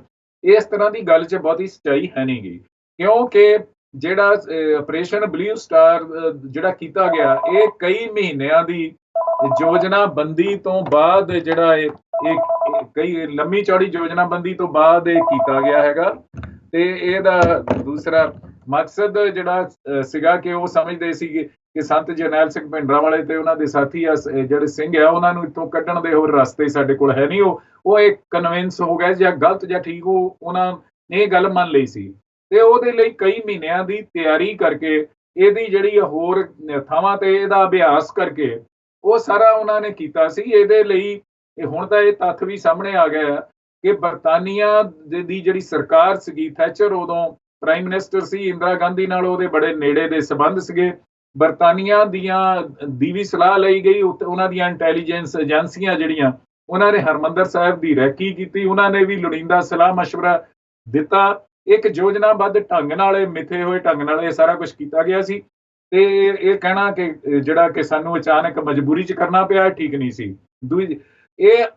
ਦੂਜਾ ਕਈ ਮਹੀਨਿਆਂ ਦੀ ਤਿਆਰੀ ਕੀਤੀ, ਪਰ ਇਹਦੇ 'ਚ ਜਿਹੜੀ ਆ ਉਸ ਵੇਲੇ ਦੀ ਸਰਕਾਰ ਜਿਹੜੀ ਸੀ ਉਹਨਾਂ ਨੇ ਇਸ ਗੱਲ ਨੂੰ ਧਿਆਨ 'ਚ ਨਹੀਂ ਰੱਖਿਆ ਕਿ ਸ਼੍ਰੀ ਗੁਰੂ ਅਰਜਨ ਦੇਵ ਜੀ ਦਾ ਸ਼ਹੀਦੀ ਇਹ ਜਿਹੜਾ ਪੁਰਬ ਆ, ਵੱਡੀ ਗਿਣਤੀ 'ਚ ਉੱਥੇ ਸੰਗਤ ਜਿਹੜੀ ਅੰਦਰ ਗਈ ਹੋਏਗੀ ਤੇ ਇਸ ਸਮੇਂ ਕੋਈ ਇਸ ਤਰ੍ਹਾਂ ਦੀ ਕਾਰਵਾਈ ਕਰਨੀ ਜਿਹੜੀ ਆ ਉਹਦੇ ਨਾਲ ਜਿਹੜੀਆਂ ਸਿੱਖ ਸੰਗਤਾਂ ਦਾ ਵੱਡੀ ਪੱਧਰ ਤੇ ਜਾਨੀ ਤੇ ਮਾਲੀ ਨੁਕਸਾਨ ਹੋਏਗਾ। ਇਹਨਾਂ ਚੀਜ਼ਾਂ ਨੂੰ ਵੀ ਉਹ ਸਾਹਮਣੇ ਨਹੀਂ ਰੱਖਿਆ ਗਿਆ। ਮਾਨਿਕ ਜੀ ਇੱਕ ਮਤਲਬ ਜੋ ਆਰਮੀ ਹੁੰਦੀ ਹੈ, ਇੱਕ ਆਜ਼ਾਦ ਐਸਟੈਬਲਿਸ਼ਡ ਡੈਮੋਕ੍ਰੈਟਿਕ ਮੁਲਕ ਦੀ ਆਰਮੀ, ਸੋਚਿਆ ਤਾਂ ਜਾਂਦਾ ਹੈ ਉਸ ਮੁਲਕ ਦੇ ਨਾਗਰਿਕਾਂ ਦੀ ਸੁਰੱਖਿਆ ਲਈ ਰੱਖੀ ਜਾਂਦੀ ਹੈ, ਬਟ ਇਸ ਇੰਸਟੈਂਸ ਦੇ ਵਿੱਚ ਬਿਲਕੁਲ ਉਲਟ ਹੋਇਆ। ਪੰਜਾਬ 'ਤੇ ਕੀ ਕੁਛ ਇਨ ਸਾਰੀ ਦੁਰਘਟਨਾਵਾਂ ਦੀ ਇੰਪਲੀਕੇਸ਼ਨਸ ਪੰਜਾਬ 'ਤੇ ਕਿਸ ਤਰ੍ਹਾਂ ਪਈਆਂ, ਉਹਨਾਂ ਦੀ ਗੱਲ ਕਰਾਂਗੇ। ਇੱਕ ਛੋਟੀ ਜਿਹੀ ਬ੍ਰੇਕ ਲਈ ਇੱਥੇ ਰੁਕਦੇ ਹਾਂ। ਵਿਊਅਰਸ ਤੁਸੀਂ ਕਿੱਥੇ ਨਾ ਜਾਓ, ਸਤਨਾਮ ਸਿੰਘ ਮਾਨਕ ਜੀ ਦੇ ਨਾਲ ਗੱਲ ਹੋ ਰਹੀ ਹੈ, ਗੱਲ ਜਾਰੀ ਰਹੇਗੀ ਬ੍ਰੇਕ ਤੋਂ ਉਸ ਪਾਰ। ਬ੍ਰੇਕ ਤੋਂ ਬਾਅਦ ਮੁੜ ਹਾਜ਼ਰ ਹੋਏ ਹਾਂ, ਤੁਸੀਂ ਵੇਖ ਰਹੇ ਹੋ ਪ੍ਰੋਗਰਾਮ ਅੱਜ ਦਾ ਮੁੱਦਾ। ਸਾਡੇ ਗੈਸਟ ਅੱਜ ਸ਼ਾਮ ਦੇ ਪ੍ਰੋਗਰਾਮ ਦੇ ਵਿੱਚ ਸਤਨਾਮ ਸਿੰਘ ਮਾਨਕ ਜੀ, ਸੀਨੀਅਰ ਜਰਨਲਿਸਟ ਜਲੰਧਰ ਪੰਜਾਬ ਤੋਂ ਸਾਡੇ ਨਾਲ ਜੁੜੇ ਹਨ। ਮਾਨਕ ਜੀ, ਇੱਕ ਵਾਰੀ ਫਿਰ ਪ੍ਰੋਗਰਾਮ ਦੇ ਵਿੱਚ ਤੁਹਾਨੂੰ ਸਵਾਗਤ ਕਰਦੀ ਹਾਂ। ਸਰ, ਤੁਸੀਂ ਇੱਕ ਪੱਤਰਕਾਰ ਹੋਣ ਦੇ ਨਾਤੇ, ਇੱਕ ਇਤਿਹਾਸ ਦੇ ਅਬਜ਼ਰਵਰ ਤੇ ਰਿਕਾਰਡਰ ਹੋਣ ਦੇ ਨਾਤੇ ਸਾਡੇ ਨਾਲ ਕੁਝ ਜਾਣਕਾਰੀ ਸ਼ੇਅਰ ਕੀਤੀ ਜੂਨ 1984 ਨੂੰ ਲੈ ਕੇ ਥੋੜ੍ਹੇ ਜਿਹੇ ਪਹਿਲੇ ਸਮੇਂ ਤੋਂ ਕੀ ਕੁਛ ਪਲ ਪਿਆ ਕਿ ਇਹ ਤਰਾਸਦੀ ਹੋਈ, ਬਟ ਇਸ ਹਾਦਸੇ ਤੋਂ ਬਾਅਦ ਸਰ, ਇਨ ਅਟੈਕਸ ਤੋਂ ਬਾਅਦ ਪੰਜਾਬ ਜਿੱਥੇ ਆਲਰੇਡੀ ਇੰਨਾ ਸਫਰ ਕਰ ਰਿਹਾ ਸੀ, ਉਸ ਪੰਜਾਬ 'ਤੇ ਕੀ ਕੁਛ ਬੀਤੀ 84 ਤੋਂ ਬਾਅਦ? ਅਸ਼ਮਿਤਾ ਜੀ, ਗੱਲ ਸਭ ਤੋਂ ਵੱਡੀ ਤਾਂ ਇਹ ਗੱਲ ਹੋਈ, ਆਪਰੇਸ਼ਨ ਬਲੂ ਸਟਾਰ ਦਾ ਪ੍ਰਭਾਵ ਇਹ ਪਿਆ ਕਿ ਸਿੱਖ ਭਾਈਚਾਰੇ ਨੇ ਕਦੇ ਸਮਝਿਆ ਨਹੀਂ ਸੀਗਾ ਕਿ ਇਸ ਦੇਸ਼ 'ਚ ਅਸੀਂ ਘੱਟ ਗਿਣਤੀ 'ਚ, ਉਹ ਸਮਝਦੇ ਸੀਗੇ ਕਿ ਅਸੀਂ ਇਸ ਦੇਸ਼ ਨੂੰ ਆਜ਼ਾਦੀ ਲੈ ਕੇ ਦਿੱਤੀ ਹੈ, ਇਹ ਦੇਸ਼ ਸਾਡਾ ਹੈ। ਔਰ ਆਜ਼ਾਦੀ ਤੋਂ ਬਾਅਦ ਵੀ ਚਾਹੇ ਉਹ ਪਾਕਿਸਤਾਨ ਨੇ ਹਮਲਾ ਕੀਤਾ, ਚਾਹੇ ਚੀਨ ਨੇ ਹਮਲਾ ਕੀਤਾ, ਕਿਸੇ ਪਾਸੇ ਤੋਂ ਦੇਸ਼ ਨੂੰ ਕੋਈ ਖਤਰਾ ਹੋਇਆ ਤੇ ਇਹ ਜਿਹੜੇ ਸਿੱਖ ਭਾਈਚਾਰਾ, ਜਿਹੜੇ ਪੰਜਾਬ ਦੇ ਕਿਸਾਨ ਸੀਗੇ ਜਾਂ ਦਿਹਾਤੀ ਖੇਤਰ ਦੇ ਜਿਹੜੇ ਦਲਿਤ ਲੋਕ ਸੀਗੇ, ਉਹੀ ਜ਼ਿਆਦਾ ਫੌਜ 'ਚ ਸੀਗੇ, ਉਹੀ ਜਾ ਕੇ ਸਰਹੱਦਾਂ ਤੇ ਲੜੇ। ਚਾਹੇ ਉਹ, ਔਰ ਫਿਰ ਦੇਸ਼ ਜਿਹੜਾ ਵੰਡ ਤੋਂ ਬਾਅਦ ਅਨਾਜ ਦੇ ਮਾਮਲੇ 'ਚ ਭੁੱਖਾ ਮਰਨ ਦੀ ਸਥਿਤੀ ਸੀਗੀ, ਅਮਰੀਕਾ ਤੇ ਹੋਰ ਦੇਸ਼ਾਂ ਤੋਂ ਉਹਨਾਂ ਦੀਆਂ ਟਰਮਸ ਕੰਡੀਸ਼ਨ ਤੇ ਅਨਾਜ ਲੈਣ ਲਈ ਦੇਸ਼ ਮਜਬੂਰ ਸੀਗਾ। ਉਸ ਵੇਲੇ ਗੌਰਮੈਂਟ ਨੇ ਹਰੇ ਇਨਕਲਾਬ ਦਾ ਇੱਕ ਕਨਸੈਪਟ ਬਣਾਇਆ। ਉਸ ਕਨਸੈਪਟ ਤੇ ਸਭ ਤੋਂ ਵੱਧ ਮਿਹਨਤ ਨਾਲ, ਲਗਨ ਨਾਲ ਦਿਨ ਰਾਤ ਕੰਮ ਕੀਤਾ ਪੰਜਾਬ ਦੇ ਲੋਕਾਂ ਨੇ। ਹਰਿਆਣਾ ਵੀ ਉਸ ਸਮੇਂ ਲਗਭਗ ਜਿਹੜਾ ਸਾਡਾ ਹਿੱਸਾ ਹੀ ਹੈ ਇੱਕ, ਉਹਨਾਂ ਦਾ ਕਲਚਰ ਤੇ ਸਾਡਾ ਕਲਚਰ ਜਿਹੜਾ ਕਾਫੀ ਸਾਂਝਾ ਹੈ। ਹਰਿਆਣੇ ਨੇ, ਪੰਜਾਬ ਨੇ ਬੜਾ ਡਟ ਕੇ ਉੱਤੇ ਕੰਮ ਕੀਤਾ। ਕੁਝ ਸਾਲਾਂ 'ਚ ਹੀ ਦੇਸ਼ ਨੂੰ ਅਨਾਜ ਦੇ ਮਾਮਲੇ 'ਚ ਸਵੈ ਨਿਰਭਰ ਬਣਾਤਾ। ਇਸ ਆਜ਼ਾਦੀ ਤੋਂ ਬਾਅਦ ਜਿੰਨੀਆਂ ਸਰਹੱਦਾਂ ਤੇ ਖਤਰੇ ਪੈਦੇ ਹੋਏ, ਉਹਦੇ ਖਿਲਾਫ ਸਾਡੇ ਨੌਜਵਾਨ ਆ ਜੀ ਜਾਨ ਨਾਲ ਲੜੇ, ਉਦੋਂ ਵੀ ਸ਼ਹੀਦੀਆਂ ਪ੍ਰਾਪਤ ਕੀਤੀਆਂ। ਜਦੋਂ ਇਸ ਤਰ੍ਹਾਂ ਦੀ ਮਾਨਸਿਕਤਾ ਵਾਲੇ ਸਾਡਾ ਸੋਚ ਸੀਗੀ ਕਿ ਦੇਸ਼ ਸਾਡਾ ਹੈ, ਅਸੀਂ ਇਹਦੇ ਰਾਖੇ ਹਾਂ, ਔਰ ਉਹਨਾਂ ਤੇ ਜਦੋਂ ਇਸ ਤਰ੍ਹਾਂ ਦੇਸ਼ ਦੀ ਫੌਜ ਵੱਲੋਂ ਹਮਲਾ ਹੋ ਗਿਆ ਉਹਨਾਂ ਦੇ ਸਭ ਤੋਂ ਵੱਡੇ ਧਾਰਮਿਕ ਸਥਾਨ ਤੇ, ਤਾਂ ਸਿੱਖ ਭਾਈਚਾਰੇ ਨੂੰ ਫਿਰ ਹਮਲਾ ਨਹੀਂ ਹੋ ਗਿਆ। ਉਹ ਤੋਂ ਬਾਅਦ 84 'ਚ ਜਿਹੜਾ ਦਿੱਲੀ ਦਾ ਸਿੱਖ ਕਤਲੇਆਮ ਵੀ ਹੋ ਗਿਆ। ਦਿੱਲੀ ਦੇ ਵਿੱਚ 3000 ਸਿੱਖ ਭਾਈਚਾਰੇ ਦੇ ਲੋਕ ਮਾਰੇ ਗਏ, ਦੇਸ਼ ਦੇ ਹੋਰ ਹਿੱਸਿਆਂ 'ਚ ਲੋਕ ਜਿਹੜੇ ਮਾਰੇ ਗਏ। ਤੇ ਇਹ ਦੋਨਾਂ ਘਟਨਾਵਾਂ ਨੇ ਸਿੱਖ ਮਾਨਸਿਕਤਾ ਨੂੰ ਦੇ ਅੰਦਰ ਬਹੁਤ ਵੱਡੀ ਖਲਬਲੀ ਮਚਾਈ, ਬਹੁਤ ਵੱਡੀ ਟੁੱਟ ਭੱਜ ਹੋਈ। ਉਹਨਾਂ ਨੂੰ ਪਹਿਲੀ ਵਾਰੀ ਇਹ ਅਹਿਸਾਸ ਹੋਇਆ ਕਿ ਇਹ ਦੇਸ਼ ਵਿੱਚ ਅਸੀਂ ਇੱਕ ਘੱਟ ਗਿਣਤੀ ਹੈ। ਤੇ ਇਸ ਚੀਜ਼ ਨਾਲ ਇੱਕ ਤਾਂ ਇਹ ਗੱਲ ਹੋਈ। ਦੂਜੀ ਗੱਲ ਇਹ ਹੋਈ ਕਿ ਜਿਹੜਾ ਇਹਦੇ ਨਾਲ ਜਦੋਂ ਤੁਸੀਂ ਇਹ ਮਹਿਸੂਸ ਕਰਦੇ ਆ ਅਸੀਂ ਘੱਟ ਗਿਣਤੀ ਆ, ਅਸੀਂ ਇਸ ਦੇਸ਼ ਦੇ ਮਾਲਕ ਨਹੀਂ ਹੈਗੇ ਜਾਂ ਇਸ ਦੇਸ਼ ਦੇ ਬਰਾਬਰ ਦੇ ਨਾਗਰਿਕ ਨਹੀਂ ਹੈਗੇ, ਤਾਂ ਫਿਰ ਤੁਹਾਡਾ ਬਹੁਤ ਕੁਝ ਬਦਲ ਜਾਂਦਾ। ਫਿਰ ਉਹ ਤੋਂ ਬਾਅਦ ਤੁਸੀਂ ਦੇਖ ਲਓ ਵੱਡੀ ਗਿਣਤੀ 'ਚ ਸਿੱਖ ਭਾਈਚਾਰੇ ਦੇ ਲੋਕ, ਸਿੱਖ ਭਾਈਚਾਰੇ ਦੇ ਨੌਜਵਾਨ, ਉਹਨਾਂ ਨੇ ਬਾਹਰ ਨੂੰ ਦੇਸ਼ਾਂ ਨੂੰ ਹਿਜਰਤ ਕਰਨੀ ਸ਼ੁਰੂ ਕਰ ਦਿੱਤੀ। ਜਿਹੜੀ ਇੱਕ ਤਾਂ ਇਹਦਾ ਇਹ ਕਾਰਨ ਸੀ ਕਿ ਖੇਤੀ 'ਚ ਹੌਲੀ ਹੌਲੀ ਸਟੈਗਨੇਸ਼ਨ ਆ ਗਈ, ਖੇਤੀ 'ਚ ਰੁਜ਼ਗਾਰ ਦੇ ਮੌਕੇ ਘਟ ਗਏ ਤੇ ਜਿਹੜੀ ਵਧੀਆ ਸਿੱਖਿਆ ਪ੍ਰਣਾਲੀ ਜਿਹੜੀ ਇਹ ਸਰਕਾਰੀ ਸਕੂਲਾਂ 'ਚ ਖਾਸ ਤੌਰ ਤੇ ਹੈ ਨਹੀਂ ਸੀਗੀ। ਸਰਕਾਰੀ ਕਾਲਜਾਂ, ਯੂਨੀਵਰਸਿਟੀਆਂ 'ਚ ਤਰਜੀਹੀ ਆਧਾਰ ਤੇ ਸਿੱਖਿਆ ਦਾ ਬੱਚਿਆਂ ਲਈ ਬਿਹਤਰ ਪ੍ਰਬੰਧ ਨਹੀਂ ਸੀਗਾ। ਰੁਜ਼ਗਾਰ ਦੇ ਮੌਕੇ ਘਟ ਰਹੇ ਸੀ। ਇੱਕ ਕਾਰਨ ਇਹ ਵੀ ਸੀ। ਇੱਕ ਕਾਰਨ ਜਿਹੜੀ ਮਾਨਸਿਕਤਾ ਨੂੰ ਸੱਟ ਵੱਜੀ ਸੀ, ਇਹ ਵੀ ਸੀਗੀ। ਤੇ ਉਹਨਾਂ ਨੇ ਜਿਹੜੀਆਂ ਦੇਸ਼ ਦੇ ਹੋਰ ਹਿੱਸਿਆਂ 'ਚ ਆਪਣੀ ਕਿਸਮਤ ਅਜ਼ਮਾਉਣ ਦਾ ਸੋਚਿਆ, ਤੇ ਉਹਦੇ 'ਚ ਵੱਡੀ ਗਿਣਤੀ 'ਚ ਉਦੋਂ ਤੋਂ ਹਿਜਰਤ ਸ਼ੁਰੂ ਹੋ ਗਈ, ਜਿਹੜੀ ਅੱਜ ਤੱਕ ਉਹ ਜਾਰੀ ਆ, ਉਹ ਕਾਫੀ ਵੱਧ ਗਈ ਹੈ ਇਹਦੀ। ਤੇ ਜੇ ਇੱਥੇ ਰੁਜ਼ਗਾਰ ਦੇ ਮੌਕੇ ਮਿਲਦੇ, ਜਿਹੜੇ ਸਿੱਖ ਭਾਈਚਾਰੇ ਨੂੰ, ਪੰਜਾਬੀਆਂ ਨੂੰ ਇਹ ਅਹਿਸਾਸ ਰਹਿੰਦਾ ਕਿ ਇੱਥੇ ਸਾਡੇ ਨਾਲ ਕਿਸੇ ਤਰ੍ਹਾਂ ਦੀ ਵਿਤਕਰਾ ਨਹੀਂ ਹੋਏਗਾ, ਬਰਾਬਰਤਾ ਦਾ ਸਾਡੇ ਨਾਲ ਸਲੂਕ ਹੋਏਗਾ, ਅਸੀਂ ਦੇਸ਼ ਦੇ ਮਾਣਯੋਗ ਸ਼ਹਿਰੀ ਹਾਂ। ਜੇ ਇਹ ਚੀਜ਼ ਰਹਿੰਦੀ ਤੇ ਹੋ ਸਕਦਾ ਇੰਨੇ ਲੋਕ ਸਾਡੇ ਪੰਜਾਬੀ ਭਾਈਚਾਰੇ ਦੇ ਜਾਂ ਸਾਡੇ ਜਿਹੜੇ ਨੌਜਵਾਨ ਆ, ਉਹ ਬਾਹਰ ਜਾਣ ਨੂੰ ਨਾ ਸੋਚਦੇ। ਕਿ ਜਿਹੜਾ ਸਾਡਾ ਜਿਹੜਾ ਇਤਿਹਾਸ, ਸੱਭਿਆਚਾਰ, ਵਿਰਸਾ, ਪੰਜਾਬੀ ਜ਼ਬਾਨ, ਇਹਨਾਂ ਸਾਰੀਆਂ ਚੀਜ਼ਾਂ ਦਾ ਜਿਹੜਾ ਪ੍ਰਚਾਰ ਪ੍ਰਸਾਰ ਆ, ਉਹ ਵੀ ਰੁਕਿਆ ਉਹਨਾਂ। ਜਿਹੜਾ ਕਿੰਨੇ ਸਮੇਂ ਤੱਕ ਤਾਂ ਜਿਹੜਾ ਕਾਂਗਰਸ ਨੇ ਜਿਹੜਾ ਮੁੜ ਕੇ ਜਿਹੜਾ ਸਾਨੂੰ ਜਿਹੜਾ ਅੱਤਵਾਦੀ, ਵੱਖਵਾਦੀ ਡਿਕਲੇਅਰ ਕਰ ਦਿੱਤਾ, ਉਹਨਾਂ ਨੇ ਦੇਸ਼ ਦੇ ਅੰਦਰ ਅਲੱਗ ਥਲੱਗ ਹੋ ਗਏ, ਬਾਕੀ ਭਾਈਚਾਰਿਆਂ ਨਾਲੋਂ ਟੁੱਟ ਗਏ, ਸ਼ੱਕ ਦੀ ਨਜ਼ਰ ਨਾਲ ਦੇਖਿਆ ਜਾਣ ਲੱਗਿਆ ਸਾਰੇ ਭਾਰਤ ਦੇ ਵਿੱਚ। ਇਹ ਔਰ ਜਿਹੜੀਆਂ 1984 ਵਿੱਚ ਹੀ ਲੋਕ ਸਭਾ ਦੀਆਂ ਚੋਣਾਂ ਹੋਈਆਂ, ਉਹਦੇ 'ਚ ਆਨੰਦਪੁਰ ਦੇ ਮਤੇ ਨੂੰ ਹਊਆ ਬਣਾ ਕੇ ਪੇਸ਼ ਕੀਤਾ ਗਿਆ। Times of India, Hindustan time 'ਚ ਇਸ ਤਰ੍ਹਾਂ ਦੇ ਸੰਕੇਤਾਤਮਕ ਇਸ਼ਤਿਹਾਰ ਦਿੱਤੇ ਗਏ ਕਿ ਸਿੱਖ ਜਿਹੜੇ ਬੜੇ ਖਤਰਨਾਕ ਕੀੜੇ ਮਕੌੜੇ ਆ, ਜਿਹੜੇ ਦੇਸ਼ ਨੂੰ ਖਾ ਰਹੇ ਆ, ਇਸ ਤਰ੍ਹਾਂ ਦੀਆਂ ਇਲਾਸਟ੍ਰੇਸ਼ਨਾਂ ਨਾਲ ਜਿਹੜੇ ਇਸ਼ਤਿਹਾਰ ਦਿੱਤੇ ਗਏ। ਸਾਰੇ ਦੇਸ਼ ਦੇ ਵਿੱਚ ਕਿਸੇ ਨੇ ਆਨੰਦਪੁਰ ਦਾ ਮਤਾ ਪੜ੍ਹਿਆ ਨਹੀਂ ਸੀ ਵੀ ਇਹਦੇ 'ਚ ਤਾਂ ਆਟੋਨਮੀ ਦੀ, ਰਾਜਾਂ ਨੂੰ ਵਧੇਰੇ ਅਧਿਕਾਰਾਂ ਦੀ ਗੱਲ ਦਿੱਤੀ ਹੋਈ, ਇਹਦੇ 'ਚ ਕੋਈ ਜ਼ਿਆਦਾ ਵੱਖ-ਵੱਖ ਦੀ ਗੱਲ ਹੈ ਨਹੀਂ ਗੀ, ਜਿਹੜੀ ਕਿਸੇ ਨੇ ਪੜ੍ਹਿਆ ਨਹੀਂ, ਵਿਚਾਰਿਆ ਨਹੀਂ। ਸਾਰੇ ਦੇਸ਼ 'ਚ ਆਨੰਦਪੁਰ ਦੇ ਮਤੇ ਦੇ ਖਿਲਾਫ ਰੈਫਰੈਂਡਮ ਕਰਾਤਾ। 1984 ਦੀਆਂ ਚੋਣਾਂ ਸਿੱਖਾਂ ਨੂੰ ਅੱਤਵਾਦੀ, ਵੱਖਵਾਦੀ ਦੇਸ਼ ਲਈ ਵੱਡਾ ਖਤਰੇ ਦੇ ਤੌਰ ਤੇ ਪੇਸ਼ ਕੀਤਾ ਗਿਆ। ਜਿੱਦਾਂ ਅੱਜ ਭਾਜਪਾ ਜਿਹੜੀ ਮੁਸਲਮਾਨਾਂ ਨੂੰ ਦੇਸ਼ ਲਈ ਖਤਰੇ ਦੇ ਤੌਰ ਤੇ ਪੇਸ਼ ਕਰਦੀ ਆ, ਉਹਨਾਂ ਨੂੰ ਹਊਆ ਬਣਾ ਕੇ ਪੇਸ਼ ਕਰਦੀ ਆ, ਉਹ ਤੇ ਹਿੰਦੂ, ਬਹੁਤ ਗਿਣਤੀ ਹਿੰਦੂ ਭਾਈਚਾਰੇ ਨੂੰ ਉਹਨਾਂ ਨੂੰ ਡਰਾਉਂਦੀ ਆ ਉਹ ਤੋਂ ਕਿ ਇਹ ਬੜੇ ਖਤਰਨਾਕ ਲੋਕ ਆ, ਦੇਸ਼ ਤੋੜ ਦੇਣਗੇ, ਆਹ ਕਰ ਦੇਣਗੇ, ਉਹ ਕਰ ਦੇਣਗੇ, ਹਿੰਦੂ, ਇਹਨਾਂ ਦੀ ਆਬਾਦੀ ਤੇਜ਼ੀ ਨਾਲ ਵੱਧ ਰਹੀ ਆ, ਹਿੰਦੂਆਂ ਦੀ ਆਬਾਦੀ ਤੋਂ ਇਹ ਵੱਧ ਜਾਏਗੀ। ਉਹ ਜਿਹੜਾ ਸਿਲਸਿਲਾ ਸੀਗਾ, ਉਹ ਕਾਂਗਰਸ ਨੇ ਸਾਰਾ ਕੁਝ ਸਿੱਖਾਂ ਦੇ ਖਿਲਾਫ ਕੀਤਾ। ਜਿਹੜੀ 1984 ਦੀ ਲੋਕ ਸਭਾ ਦੀ ਚੋਣ ਹੋਈ, ਉਹਦੇ 'ਚ 412 ਸੀਟਾਂ ਲੋਕ ਸਭਾ ਦੀਆਂ। ਅੱਜ ਤਾਂ ਭਾਜਪਾ ਨੂੰ ਤਾਂ 2019 ਦੀਆਂ ਚੋਣਾਂ 303 ਸੀਟਾਂ ਮਿਲੀਆਂ। 40-45 ਸੀਟਾਂ ਜਿਹੜੀਆਂ ਆ ਕੇ 350 ਸੀਟਾਂ ਬਣਦੀਆਂ। ਉਸ ਵੇਲੇ ਕਾਂਗਰਸ ਕੱਲੀ 412 ਸੀਟਾਂ ਲੈ ਗਈ ਸੀ। ਇਹ ਸਾਰੇ ਸਿੱਖਾਂ ਦੇ ਡਰ ਦੇ ਤੌਰ ਤੇ ਪੇਸ਼ ਕੀਤਾ। ਇਹ ਸਾਰੀਆਂ ਚੀਜ਼ਾਂ ਸਹਿਣ ਕੀਤੀਆਂ ਸਿੱਖ ਭਾਈਚਾਰੇ ਨੇ, ਪਰ ਇਹਦੇ ਬਾਵਜੂਦ ਇਹ ਗੱਲ ਪ੍ਰਸ਼ੰਸਾ ਵਾਲੀ ਬਣਦੀ ਹੈ ਕਿ ਉਹਨਾਂ ਨੇ ਆਪਣਾ ਵਿਸ਼ਵਾਸ ਜਿਹੜਾ ਮੁੜ ਕਾਇਮ ਕੀਤਾ। ਜਿਹੜਾ ਆਪਣੇ ਆਪ ਨੂੰ ਆਰਥਿਕ ਤੌਰ ਤੇ ਵੀ ਜਿੰਨਾ ਕਰ ਸਕਦੇ ਸੀ, ਉਹਨੇ ਆਪਣੀਆਂ ਸਰਗਰਮੀਆਂ ਸ਼ੁਰੂ ਕੀਤੀਆਂ।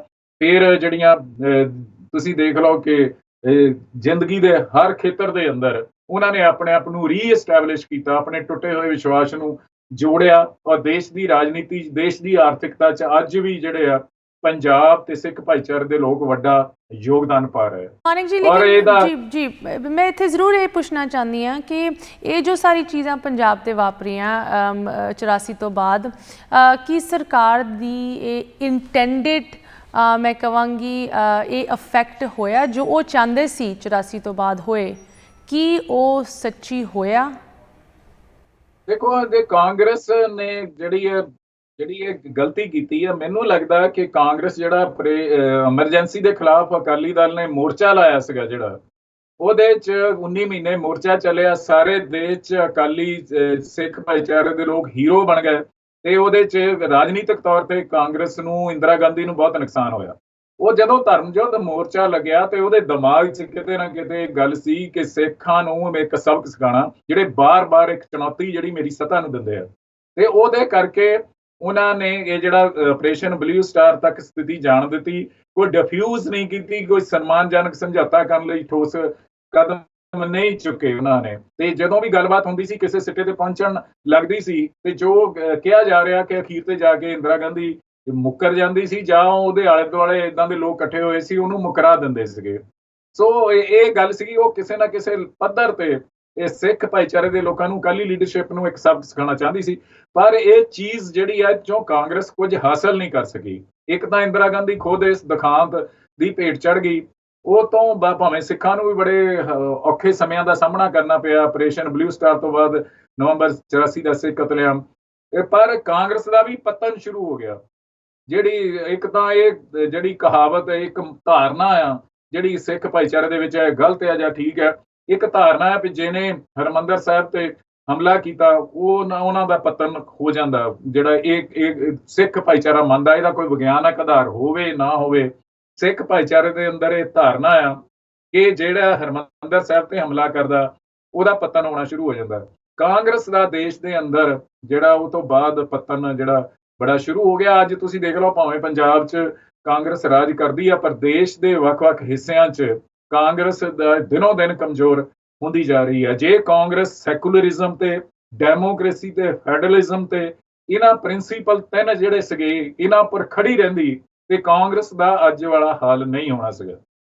ਤੁਸੀਂ ਅੱਜ ਦੀ ਗੱਲ ਕੀਤੀ ਹੈ, ਮੈਂ ਵੀ ਇਸ ਡਿਸਕਸ਼ਨ ਨੂੰ, ਇਸ ਕਨਵਰਸੇਸ਼ਨ ਨੂੰ ਉਸ ਪਾਸੇ ਲੈ ਕੇ ਆਉਣਾ ਚਾਹੁੰਦੀ। ਇੱਕ ਹੋਰ ਛੋਟੇ ਜਿਹੇ ਵਕਫੇ ਲਈ ਸਾਨੂੰ ਇੱਥੇ ਜੁਦਾ ਹੋਣਾ ਪੈ ਰਿਹਾ। ਸਰ ਤੁਸੀਂ ਕਿਤੇ ਨਾ ਜਾਓ, ਵਿਊਅਰਸ ਤੁਸੀਂ ਵੀ ਸਾਡੇ ਨਾਲ ਇਸ ਤਰ੍ਹਾਂ ਜੁੜੇ ਰਹੋ। ਮਿਲਦੇ ਆ ਇੱਕ ਨਿੱਕੀ ਜਿਹੀ ਬ੍ਰੇਕ ਤੋਂ ਉਸ ਪਾਰ। ਬ੍ਰੇਕ ਤੋਂ ਬਾਅਦ ਇੱਕ ਵਾਰੀ ਫਿਰ ਤੁਹਾਡੇ ਨਾਲ ਹਾਜ਼ਰ ਹੋਇਆ। ਗੱਲ ਹੋ ਰਹੀ ਹੈ ਉਸ ਖੁੱਲ੍ਹੇ ਜ਼ਖਮ ਦੀ ਜੋ ਸਾਨੂੰ ਬਾਰ-ਬਾਰ ਯਾਦ ਦਿਲਾਉਂਦਾ ਹੈ ਕਿ ਜੂਨ ਦੇ ਕੁਝ ਪਹਿਲੇ ਹਫ਼ਤਿਆਂ 'ਚ ਕੀ ਕੁਝ ਵਾਪਰਿਆ ਸੀ ਸਾਡੀ ਕੌਮ ਦੇ ਖਿਲਾਫ, ਪੰਜਾਬ ਦੇ ਵਿੱਚ ਸਿੱਖੀ ਦੇ ਖਿਲਾਫ। ਸਤਨਾਮ ਸਿੰਘ ਮਾਨਕ ਜੀ ਸਾਡੇ ਨਾਲ ਜੁੜੇ ਹਨ। ਮਾਨਕ ਜੀ, ਤੁਹਾਡੇ ਨਾਲ ਗੱਲ ਕਰਕੇ ਬਹੁਤ ਹੀ ਇੱਕ ਡੂੰਘੇ ਤਰੀਕੇ ਨਾਲ ਇਸ ਇਤਿਹਾਸ ਨੂੰ ਰੀਵਿਜ਼ਿਟ ਕਰਨ ਦਾ ਮੌਕਾ ਮਿਲਿਆ। Thank you for that sir.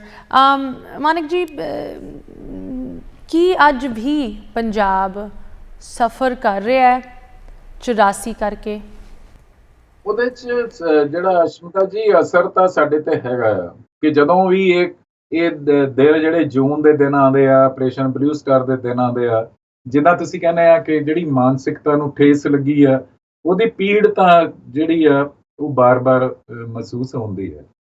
ਇਹਦੇ 'ਚ ਲੋਕ ਮਹਿਸੂਸ ਕਰਦੇ ਆ। ਸਰ ਸ਼ਾਇਦ ਇਹਨੂੰ ਕਰਦੇ ਕਿਆ ਘੱਲੂਘਾਰਾ ਦੇ ਤੌਰ ਤੇ ਜਿਹੜੇ ਪੰਜਾਬ 'ਚ ਸਿੱਖ ਭਾਈਚਾਰੇ ਦੇ ਲੋਕ ਇਹਨੂੰ ਮਹਿਸੂਸ ਕਰਦੇ ਆ। ਪੀੜ ਜਿਹੜੀ ਬਣੀ ਰਹੇਗੀ ਇਹਦੇ 'ਚ। ਜਿਹੜਾ ਵੱਡੀ ਪੱਧਰ ਤੇ ਉਹਦਾ ਕਾਰਨ ਇਹ ਆ ਕਿ ਜਿਹੜਾ ਸਾਕਾ ਨੀਲਾ ਤਾਰਾ ਤੇ ਨਵੰਬਰ 84 ਦਾ ਜਿਹੜਾ ਸਿੱਖ ਕਤਲੇਆਮ ਆ, ਉਹਦੀ ਥੋੜੀ ਬਹੁਤੀ ਗਲਤੀ ਜਿਹੜੀ ਆ ਉਹਨਾਂ ਨੇ, ਸੋਨੀਆ ਗਾਂਧੀ ਨੇ ਵੀ ਮੰਨੀ ਆ, ਤੇ ਦੂਜਾ ਪਾਰਲੀਮੈਂਟ ਦੇ ਵਿੱਚ ਡਾਕਟਰ ਮਨਮੋਹਨ ਸਿੰਘ ਜਿਹੜੇ ਪ੍ਰਧਾਨ ਮੰਤਰੀ ਸੀ ਉਹਨਾਂ ਨੇ ਵੀ ਬਿਆਨ ਦਿੱਤਾ ਸੀਗਾ। ਪਰ ਜਿਹੜੀ ਉਹ ਵੀ ਜਿਹੜੇ ਨਾ ਮਾਈਲਡ, ਜਿਹੜਾ ਨਰਮ ਸ਼ਬਦਾਂ 'ਚ ਇਹ ਚੀਜ਼ ਅਫਸੋਸ ਜਿਹੜਾ ਪ੍ਰਗਟ ਕੀਤਾ। ਖੁੱਲ੍ਹ ਕੇ ਕਾਂਗਰਸ ਨੇ ਇਹਦਾ ਰਿਵਿਊ ਕਰਕੇ ਆਪਣੀ ਪਾਰਟੀ ਮੀਟਿੰਗਾਂ 'ਚ ਜਿਹੜੀਆਂ ਨੈਸ਼ਨਲ ਪੱਧਰ ਤੇ ਖੁੱਲ੍ਹ ਕੇ ਨਹੀਂ ਇਹ ਗੱਲ ਕਹੀ ਕਿ ਸਾਡੇ ਕੋਲੋਂ ਬਹੁਤ ਵੱਡੀ ਗਲਤੀ ਹੋਈ ਹੈ ਤੇ ਅੱਗੇ ਤੋਂ ਅਸੀਂ ਇਹ ਯਕੀਨੀ ਬਣਾਵਾਂਗੇ ਕਿ ਇਹੋ ਜਿਹੀ ਵੱਡੀ ਗਲਤੀ ਸਿੱਖ ਭਾਈਚਾਰੇ ਦੇ ਖਿਲਾਫ ਜਾਂ ਪੰਜਾਬ ਦੇ ਖਿਲਾਫ ਇਸ ਤਰ੍ਹਾਂ ਦੀ ਸਾਡੇ ਕੋਲੋਂ ਨਾ ਹੋਵੇ। ਇਸ ਤਰ੍ਹਾਂ ਦੀ ਗੱਲ ਨਹੀਂ ਹੋਈ ਤੇ ਨਾ ਹੀ ਪਾਰਲੀਮੈਂਟ ਦੇ ਅੰਦਰ ਜਿਹੜਾ ਕੋਈ ਸਾਰੀਆਂ ਪਾਰਟੀਆਂ ਦੇ ਲੀਡਰਾਂ ਨੇ ਜਾਂ ਸਮੂਹਿਕ ਤੌਰ ਤੇ ਸਿੱਖ ਭਾਈਚਾਰੇ ਤੋਂ ਇਸ ਤਰ੍ਹਾਂ ਦੀ ਕੋਈ ਮਾਫੀ ਨਹੀਂ ਮੰਗੀ ਗਈ। ਜਿਹੜੀ ਜੇ ਇਸ ਤਰ੍ਹਾਂ ਦੀਆਂ ਗੱਲਾਂ, ਵੱਡੀਆਂ ਗੱਲਾਂ ਹੋ ਜਾਣੀਆਂ ਤੇ ਜਿਹੜੇ ਪ੍ਰਭਾਵਿਤ ਲੋਕ ਸੀਗੇ, ਜਿਹੜੇ ਪੰਜਾਬ 'ਚ ਜਿਹੜੇ ਲੋਕ ਜਿਹੜੇ ਖੜਕੂਬਾਦ ਤੋਂ ਪ੍ਰਭਾਵਿਤ ਹੋਏ ਆ, ਜਿਨ੍ਹਾਂ ਨੇ ਖੜਕੂਆਂ ਨੇ ਜਿਨ੍ਹਾਂ ਲੋਕਾਂ ਨੂੰ ਮਾਰ ਦਿੱਤਾ, ਉਹਨਾਂ ਨੂੰ ਤਾਂ ਕੁਝ ਮੁਆਵਜ਼ੇ ਦਿੱਤੇ ਗਏ ਆ, ਉਹਨਾਂ ਦੇ ਕੇਸ ਵੀ ਚੱਲੇ ਖੜਕੂਆਂ ਤੇ, ਜਿਹੜੇ ਜਿੰਦੇ ਰਹੇ ਜਾਂ ਫੜੇ ਗਏ। ਤੇ ਜਿਹੜਾ ਇਹ ਸਾਰੇ ਸਿਲਸਿਲੇ 'ਚ ਪੁਲਿਸ ਨੇ ਝੂਠੇ ਪੁਲਿਸ ਮੁਕਾਬਲੇ ਬਣਾ ਕੇ ਸਿੱਖ ਨੌਜਵਾਨਾਂ ਨੂੰ ਮਾਰਿਆ, ਜਿਹੜੀ ਆ ਵੱਡੀ ਪੱਧਰ ਤੇ 25,000 ਦੇ ਲਗਭਗ ਕਿਹਾ ਜਾਂਦਾ ਕਿ ਸਿੱਖ ਨੌਜਵਾਨ ਹੈ ਜਿਹੜਾ ਇੱਥੇ ਜਿਹੜੇ ਮਾਰੇ ਗਏ ਲੋਕ, ਜਿਹੜੇ ਆਪਰੇਸ਼ਨ ਬਲੂ ਸਟਾਰ ਤੋਂ ਲੈ ਕੇ ਨਵੰਬਰ 84 ਦਾ ਸਿੱਖ ਕਤਲਿਆਂ ਤੱਕ, ਜਿਹੜਾ 1992 ਤੱਕ ਜਿਹੜਾ 10-12 ਸਾਲ ਜਿਹੜਾ ਇੱਥੇ ਦੇ ਹਾਲਾਤ ਖਰਾਬ ਰਹੇ ਆ, ਉਸ ਸਮੇਂ 'ਚ ਜੇ ਸਿੱਖ ਭਾਈਚਾਰੇ ਨੂੰ ਲੱਗੇ ਹੋਏ ਜ਼ਖਮ ਸੀਗੇ ਇਹਨਾਂ ਨੂੰ ਦੂਰ ਕਰਨਾ ਸੀਗਾ ਤਾਂ ਜਿਹੜਾ ਰੀਕੌਂਸੀਲੇਸ਼ਨ ਕਮਿਸ਼ਨ ਬਣਨਾ ਚਾਹੀਦਾ ਸੀ, ਜਿੱਦਾਂ ਦੱਖਣੀ ਅਫਰੀਕਾ 'ਚ ਬਣਿਆ ਸੀਗਾ। ਉਹਦੇ 'ਚ ਨੈਲਸਨ ਮੰਡੇਲਾ ਨੇ ਇਸ ਤਰ੍ਹਾਂ ਦਾ ਕਮਿਸ਼ਨ ਬਣਾਇਆ ਸੀ ਤੇ ਇਹਦੇ ਆਧਾਰ ਤੇ ਅਸੀਂ ਕਿਸੇ ਨੂੰ ਸਜ਼ਾਵਾਂ ਨਹੀਂ ਦੇਵਾਂਗੇ, ਪਰ ਜਿਹੜੀ ਕਿਸੇ ਨਾਲ ਵੀ ਜ਼ਿਆਦਤੀ ਹੋਈ ਆ ਉਹਦੀ ਜਾਂਚ ਕੀਤੀ ਜਾਏਗੀ ਔਰ ਉਹਨਾਂ ਨੂੰ ਕੰਪਨਸੇਟ ਕੀਤਾ ਜਾਊਗਾ, ਉਹਨਾਂ ਨੂੰ ਮੁਆਵਜ਼ਾ ਦਿੱਤਾ ਜਾਊਗਾ। ਉਹਦੇ ਆਧਾਰ ਤੇ ਮੁਕੱਦਮੇਬਾਜ਼ੀ ਨਹੀਂ ਹੋਏਗੀ ਕਿ ਬਦਲਾ ਲੈਣ ਵਾਲੇ ਢੰਗ ਨਾਲ ਹੋਣ। ਜਿਨ੍ਹਾਂ ਨੇ ਪਹਿਲਾਂ ਜ਼ਿਆਦਤੀਆਂ ਕੀਤੀਆਂ ਉਹਨਾਂ ਤੇ ਕੇਸ ਚਲਾ ਕੇ ਦੂਜੀ ਧਿਰ ਜਿਹੜੀ ਆ ਉਹਨਾਂ ਤੇ ਕੇਸ ਚਲਾਵੇ, ਉਹਨਾਂ ਨਾਲ ਜ਼ਿਆਦਤੀਆਂ ਕਰੇ। ਜੇ ਬਦਲਾ ਲਊ ਢੰਗ ਨਾਲ ਭਾਵਨਾ ਨਹੀਂ ਹੋਊਗਾ, ਪਰ ਰੀਕੌਂਸੀਲੇਸ਼ਨ ਕਮਿਸ਼ਨ ਬਣਾ ਕੇ ਜੀ ਜਿਨ੍ਹਾਂ ਦਾ ਨੁਕਸਾਨ ਹੋਇਆ ਸੀ, ਜਿਨ੍ਹਾਂ ਨਾਲ ਜ਼ਿਆਦਤੀਆਂ ਹੋਈਆਂ ਸੀਆਂ, ਉਹਨਾਂ ਦੇ ਜ਼ਖਮਾਂ ਤੇ ਮਲਮ ਲਾਉਣ ਦੀ ਕੋਸ਼ਿਸ਼ ਕੀਤੀ ਗਈ, ਉਹਨਾਂ ਨੂੰ ਮੁਆਵਜ਼ੇ ਦਿੱਤੇ ਗਏ। ਜੇ ਇਸ ਤਰ੍ਹਾਂ ਦਾ, ਕਿਉਂਕਿ ਜੋ ਕੁਝ ਵੀ ਇੱਥੇ ਵਾਪਰਿਆ ਸੀ, ਚਾਹੇ ਉਹ ਹਿੰਦੂ ਮਰੇ, ਚਾਹੇ ਸਿੱਖ ਮਰੇ, ਜੋ ਵੀ ਜਿਹੜਾ ਚਾਹੇ ਸੁਰੱਖਿਆ ਦਲਾਂ ਦੇ ਜਵਾਨ ਮਰੇ, ਉਹ ਕਾਂਗਰਸ ਦੀਆਂ ਗਲਤ ਨੀਤੀਆਂ ਕਰਕੇ ਸਾਰਾ ਕੁਝ ਹੋਇਆ ਸੀਗਾ। ਤੇ ਉਹਦੇ ਚ ਸਿੱਖਾਂ ਨੇ ਤਾਂ ਇੱਕ ਬਹਾਦਰ ਕੌਮ ਦੇ ਹੋਣ ਕਰਕੇ ਜਿਸ ਤਰ੍ਹਾਂ ਦੇ ਹਾਲਾਤ ਕਾਂਗਰਸ ਨੇ ਪੈਦਾ ਕੀਤੇ, ਸਿੱਖ ਉਹ ਤੇ ਰਿਐਕਟ ਕਰਦੇ ਰਹੇ, ਚਾਹੇ ਉਹਨਾਂ ਨੇ ਠੀਕ ਢੰਗ ਨਾਲ ਕੀਤਾ, ਗਲਤ ਢੰਗ ਨਾਲ ਕੀਤਾ। ਇਹ ਚੀਜ਼ਾਂ ਹੁਣ ਇਤਿਹਾਸ ਦਾ ਮੁੱਦਾ ਹੈ, ਇਤਿਹਾਸ ਦਾ ਵਿਸ਼ਾ ਹੈ। ਸਰ ਸੋ ਜੇ ਜੀ ਇਹਨਾਂ ਤੇ ਪੀੜ ਤੇ ਇਹਨਾਂ ਤੇ ਮੱਤ ਪਾਣੀ ਹੁੰਦੀ, ਇਸ ਤਰ੍ਹਾਂ ਦੇ ਵੱਡੇ ਕਦਮ ਚੁੱਕਣੇ ਚਾਹੀਦੇ ਸੀ, ਫਿਰ ਇਹ ਪੀੜ ਘਟ ਸਕਦੀ ਸੀ। ਇੱਕ ਗੱਲ ਮੈਂ ਅਸ਼ਮਤਾ ਜੀ ਹੋਰ ਕਹਿਣੀ ਚਾਹਨਾ, ਜੇ ਤੁਸੀਂ ਮੈਨੂੰ ਇਜਾਜ਼ਤ ਦਿਓ। ਬਿਲਕੁਲ। ਅਸ਼ਮਤਾ ਜੀ, ਮੈਂ ਮਹਿਸੂਸ ਕਰਦਾ ਕਿ ਬਿਨਾਂ ਸ਼ੱਕ ਜਿਹੜਾ ਨਵੰਬਰ 84 ਦਾ ਸਿੱਖ ਕਤਲੇਆਮ ਤੇ ਆਪਰੇਸ਼ਨ ਬਲੂ ਸਟਾਰ ਸਾਡੇ ਲਈ ਇੱਕ ਜਜ਼ਬਾਤੀ ਮੁੱਦਾ। ਜਦੋਂ ਵੀ ਇਹ ਦਿਨ ਆਉਂਦੇ ਆ, ਅਸੀਂ ਸਾਰੇ ਲੋਕ ਬਹੁਤ ਭਾਵੁਕ ਹੋ ਜਾਂਦੇ ਆ। ਪਰ ਇਹਦੇ ਬਾਵਜੂਦ ਜਿਹੜਾ ਸਿੱਖ ਭਾਈਚਾਰੇ ਨੂੰ, ਪੰਜਾਬੀਆਂ ਨੂੰ ਇੱਕ ਕੁਛ ਇਹਦਾ ਰਿਵਿਊ ਕਰਨਾ ਚਾਹੀਦਾ, ਆਪਣੇ ਅੰਦਰ ਝਾਤੀ ਮਾਰਨੀ ਚਾਹੀਦੀ ਆ, ਤੇ ਕੁਝ ਸਬਕ ਜਿਹੜੇ ਸਿੱਖਣੇ ਚਾਹੀਦੇ, ਤਾਂ ਕਿ ਆਉਣ ਵਾਲੇ ਸਮੇਂ 'ਚ ਸਿੱਖ ਭਾਈਚਾਰੇ ਵੱਲੋਂ ਤੇ ਜਿਹੜਾ ਪੰਜਾਬੀਆਂ ਵੱਲੋਂ ਕੋਈ ਇਸ ਤਰ੍ਹਾਂ ਦੀਆਂ ਗਲਤੀਆਂ ਨਾ ਕੀਤੀਆਂ ਜਾਣ, ਜਿਹੜੀਆਂ ਉਸ ਸਮੇਂ ਕੁਝ ਨਾ ਕੁਝ ਸਾਡੇ ਕੋਲੋਂ ਉਸ ਵੇਲੇ ਦੀਆਂ ਸਥਿਤੀਆਂ ਦੇ ਪ੍ਰਭਾਵ ਅਧੀਨ ਹੋਈਆਂ। ਇੱਕ ਤਾਂ ਇਹ ਗੱਲ ਹੈ ਕਿ ਜਿਹੜਾ ਸਾਡੇ ਧਾਰਮਿਕ ਸਥਾਨ ਹੋਣ, ਖਾਸ ਕਰਕੇ ਹਰਿਮੰਦਰ ਸਾਹਿਬ ਵਰਗੀ ਥਾਂ ਹੋਵੇ, ਉੱਥੇ ਕਿਸੇ ਵੀ ਹਾਲਤ 'ਚ ਅਸੀਂ ਵੱਡੀ ਪੱਧਰ ਤੇ ਜਿਹੜੇ ਹਥਿਆਰ ਇਕੱਠੇ ਕਰਕੇ ਜਾਂ ਫੌਜੀ ਆਪਣੀ ਜਿਹੜੀ ਲਾਮਬੰਦੀ ਕਰਕੇ ਅਸੀਂ ਦੇਸ਼ ਦੀ ਜਿਹੜੀ ਫੌਜ ਆ ਜਾਂ ਦੇਸ਼ ਦੇ ਜਿਹੜੇ ਸੁਰੱਖਿਆ ਦਲ ਆ, ਉਹਨਾਂ ਨਾਲ ਲੜਾਈ ਜਿਹੜੀ ਆ ਉਹ ਲੜ ਨਹੀਂ ਸਕਦੇ, ਜਿੱਤ ਨਹੀਂ ਸਕਦੇ। ਇੱਕ ਚੀਜ਼ ਸਾਨੂੰ ਇਹ ਸਮਝਣੀ ਚਾਹੀਦੀ ਹੈ। ਦੂਜੀ ਗੱਲ ਇਹ ਆ ਕਿ ਘੱਟ ਗਿਣਤੀ ਭਾਈਚਾਰੇ ਦੇ ਲੋਕ ਆ ਜਿਹੜੇ ਦੇਸ਼ ਦੇ ਅੰਦਰ, ਉਹਨਾਂ ਨੂੰ ਜਿਹੜੀ ਆ ਪੀਸਫੁਲ ਤੇ ਡੈਮੋਕ੍ਰੈਟਿਕ ਲੜਾਈ ਜਿਹੜੀ ਆ ਜ਼ਿਆਦਾ ਪ੍ਰਾਪਤੀਆਂ ਕਰ ਸਕਦੀ ਆ। ਹਥਿਆਰਬੰਦ ਸੰਘਰਸ਼ ਦੇ ਮੁਕਾਬਲੇ 'ਚ ਪੀਸਫੁਲ ਤੇ ਡੈਮੋਕ੍ਰੈਟਿਕ ਫਾਈਟ ਹੈ, ਜਿਹੜਾ ਸੰਘਰਸ਼ ਆ, ਉਹ ਜ਼ਿਆਦਾ ਜਿਹੜੀ ਉਹਨੂੰ ਟਾਈਮ ਜ਼ਰੂਰ ਲੱਗ ਸਕਦਾ, ਜਿਹੜੇ ਉੱਤੇ ਪ੍ਰਾਪਤੀ ਕਰਨ ਲਈ ਲੰਮਾ ਸਮਾਂ ਲੱਗ ਸਕਦਾ, ਪਰ ਉਹਦੇ 'ਚ ਇਹ ਆ ਕਿ ਇਹਦੇ ਨਾਲ ਜਿਹੜਾ ਨੁਕਸਾਨ ਘੱਟ ਹੁੰਦਾ ਤੇ ਲੜਾਈ ਤੁਸੀਂ ਜ਼ਿਆਦਾ ਲੰਮੇ ਸਮੇਂ ਤੱਕ ਲੜ ਸਕਦੇ ਆ। ਹੁਣ ਇਹਦੀ ਮਿਸਾਲ ਇਹ ਆ ਕਿ ਪਿਛਲੇ 8 ਮਹੀਨਿਆਂ ਤੋਂ ਜਿਹੜਾ ਕਿਸਾਨ ਸੰਘਰਸ਼ ਕਰ ਰਿਹਾ ਆ, ਉਹਦੇ 'ਚ ਜਿਹੜਾ 2 ਮਹੀਨੇ ਪੰਜਾਬ 'ਚ ਕਰਦੇ ਰਹੇ, ਹੁਣ ਦਿੱਲੀ ਦੀਆਂ ਆਲੇ ਦੁਆਲੇ ਦੀਆਂ ਸਰਹੱਦਾਂ ਤੇ ਕਿਸਾਨ ਸੰਘਰਸ਼ ਕਰ ਰਿਹਾ। ਸੰਘਰਸ਼ ਦੀ ਸ਼ੁਰੂਆਤ ਪੰਜਾਬ ਤੋਂ ਹੋਈ ਆ, ਉਸ ਤੋਂ ਬਾਅਦ ਹਰਿਆਣੇ ਨੇ ਹੁੰਗਾਰਾ ਭਰਿਆ, ਤੇ ਹੁਣ ਵੱਖ-ਵੱਖ ਰਾਜਾਂ ਦਾ ਰਲ ਕੇ ਇੱਕ ਕਿਸਾਨੀ ਅੰਦੋਲਨ ਦੇਸ਼ ਪੱਧਰ ਦਾ ਇਹ ਬਣ ਗਿਆ, ਤੇ ਅੰਤਰਰਾਸ਼ਟਰੀ ਪੱਧਰ ਤੇ ਵੀ ਇਹਨੂੰ ਬੜਾ ਹੁੰਗਾਰਾ ਮਿਲ ਰਿਹਾ। ਇਹਦੇ ਬਾਵਜੂਦ ਭਾਵੇਂ ਹਜੇ ਤੱਕ ਨਰਿੰਦਰ ਮੋਦੀ ਦੀ ਸਰਕਾਰ ਨੇ ਉਹਨਾਂ ਮੰਗਾਂ ਨਹੀਂ ਮੰਨੀਆਂ, ਜੇ ਖੇਤੀ ਕਾਨੂੰਨ ਰੱਦ ਨਹੀਂ ਕੀਤੇ, ਅੰਦੋਲਨ ਅਜੇ ਵੀ ਚੱਲ ਰਿਹਾ।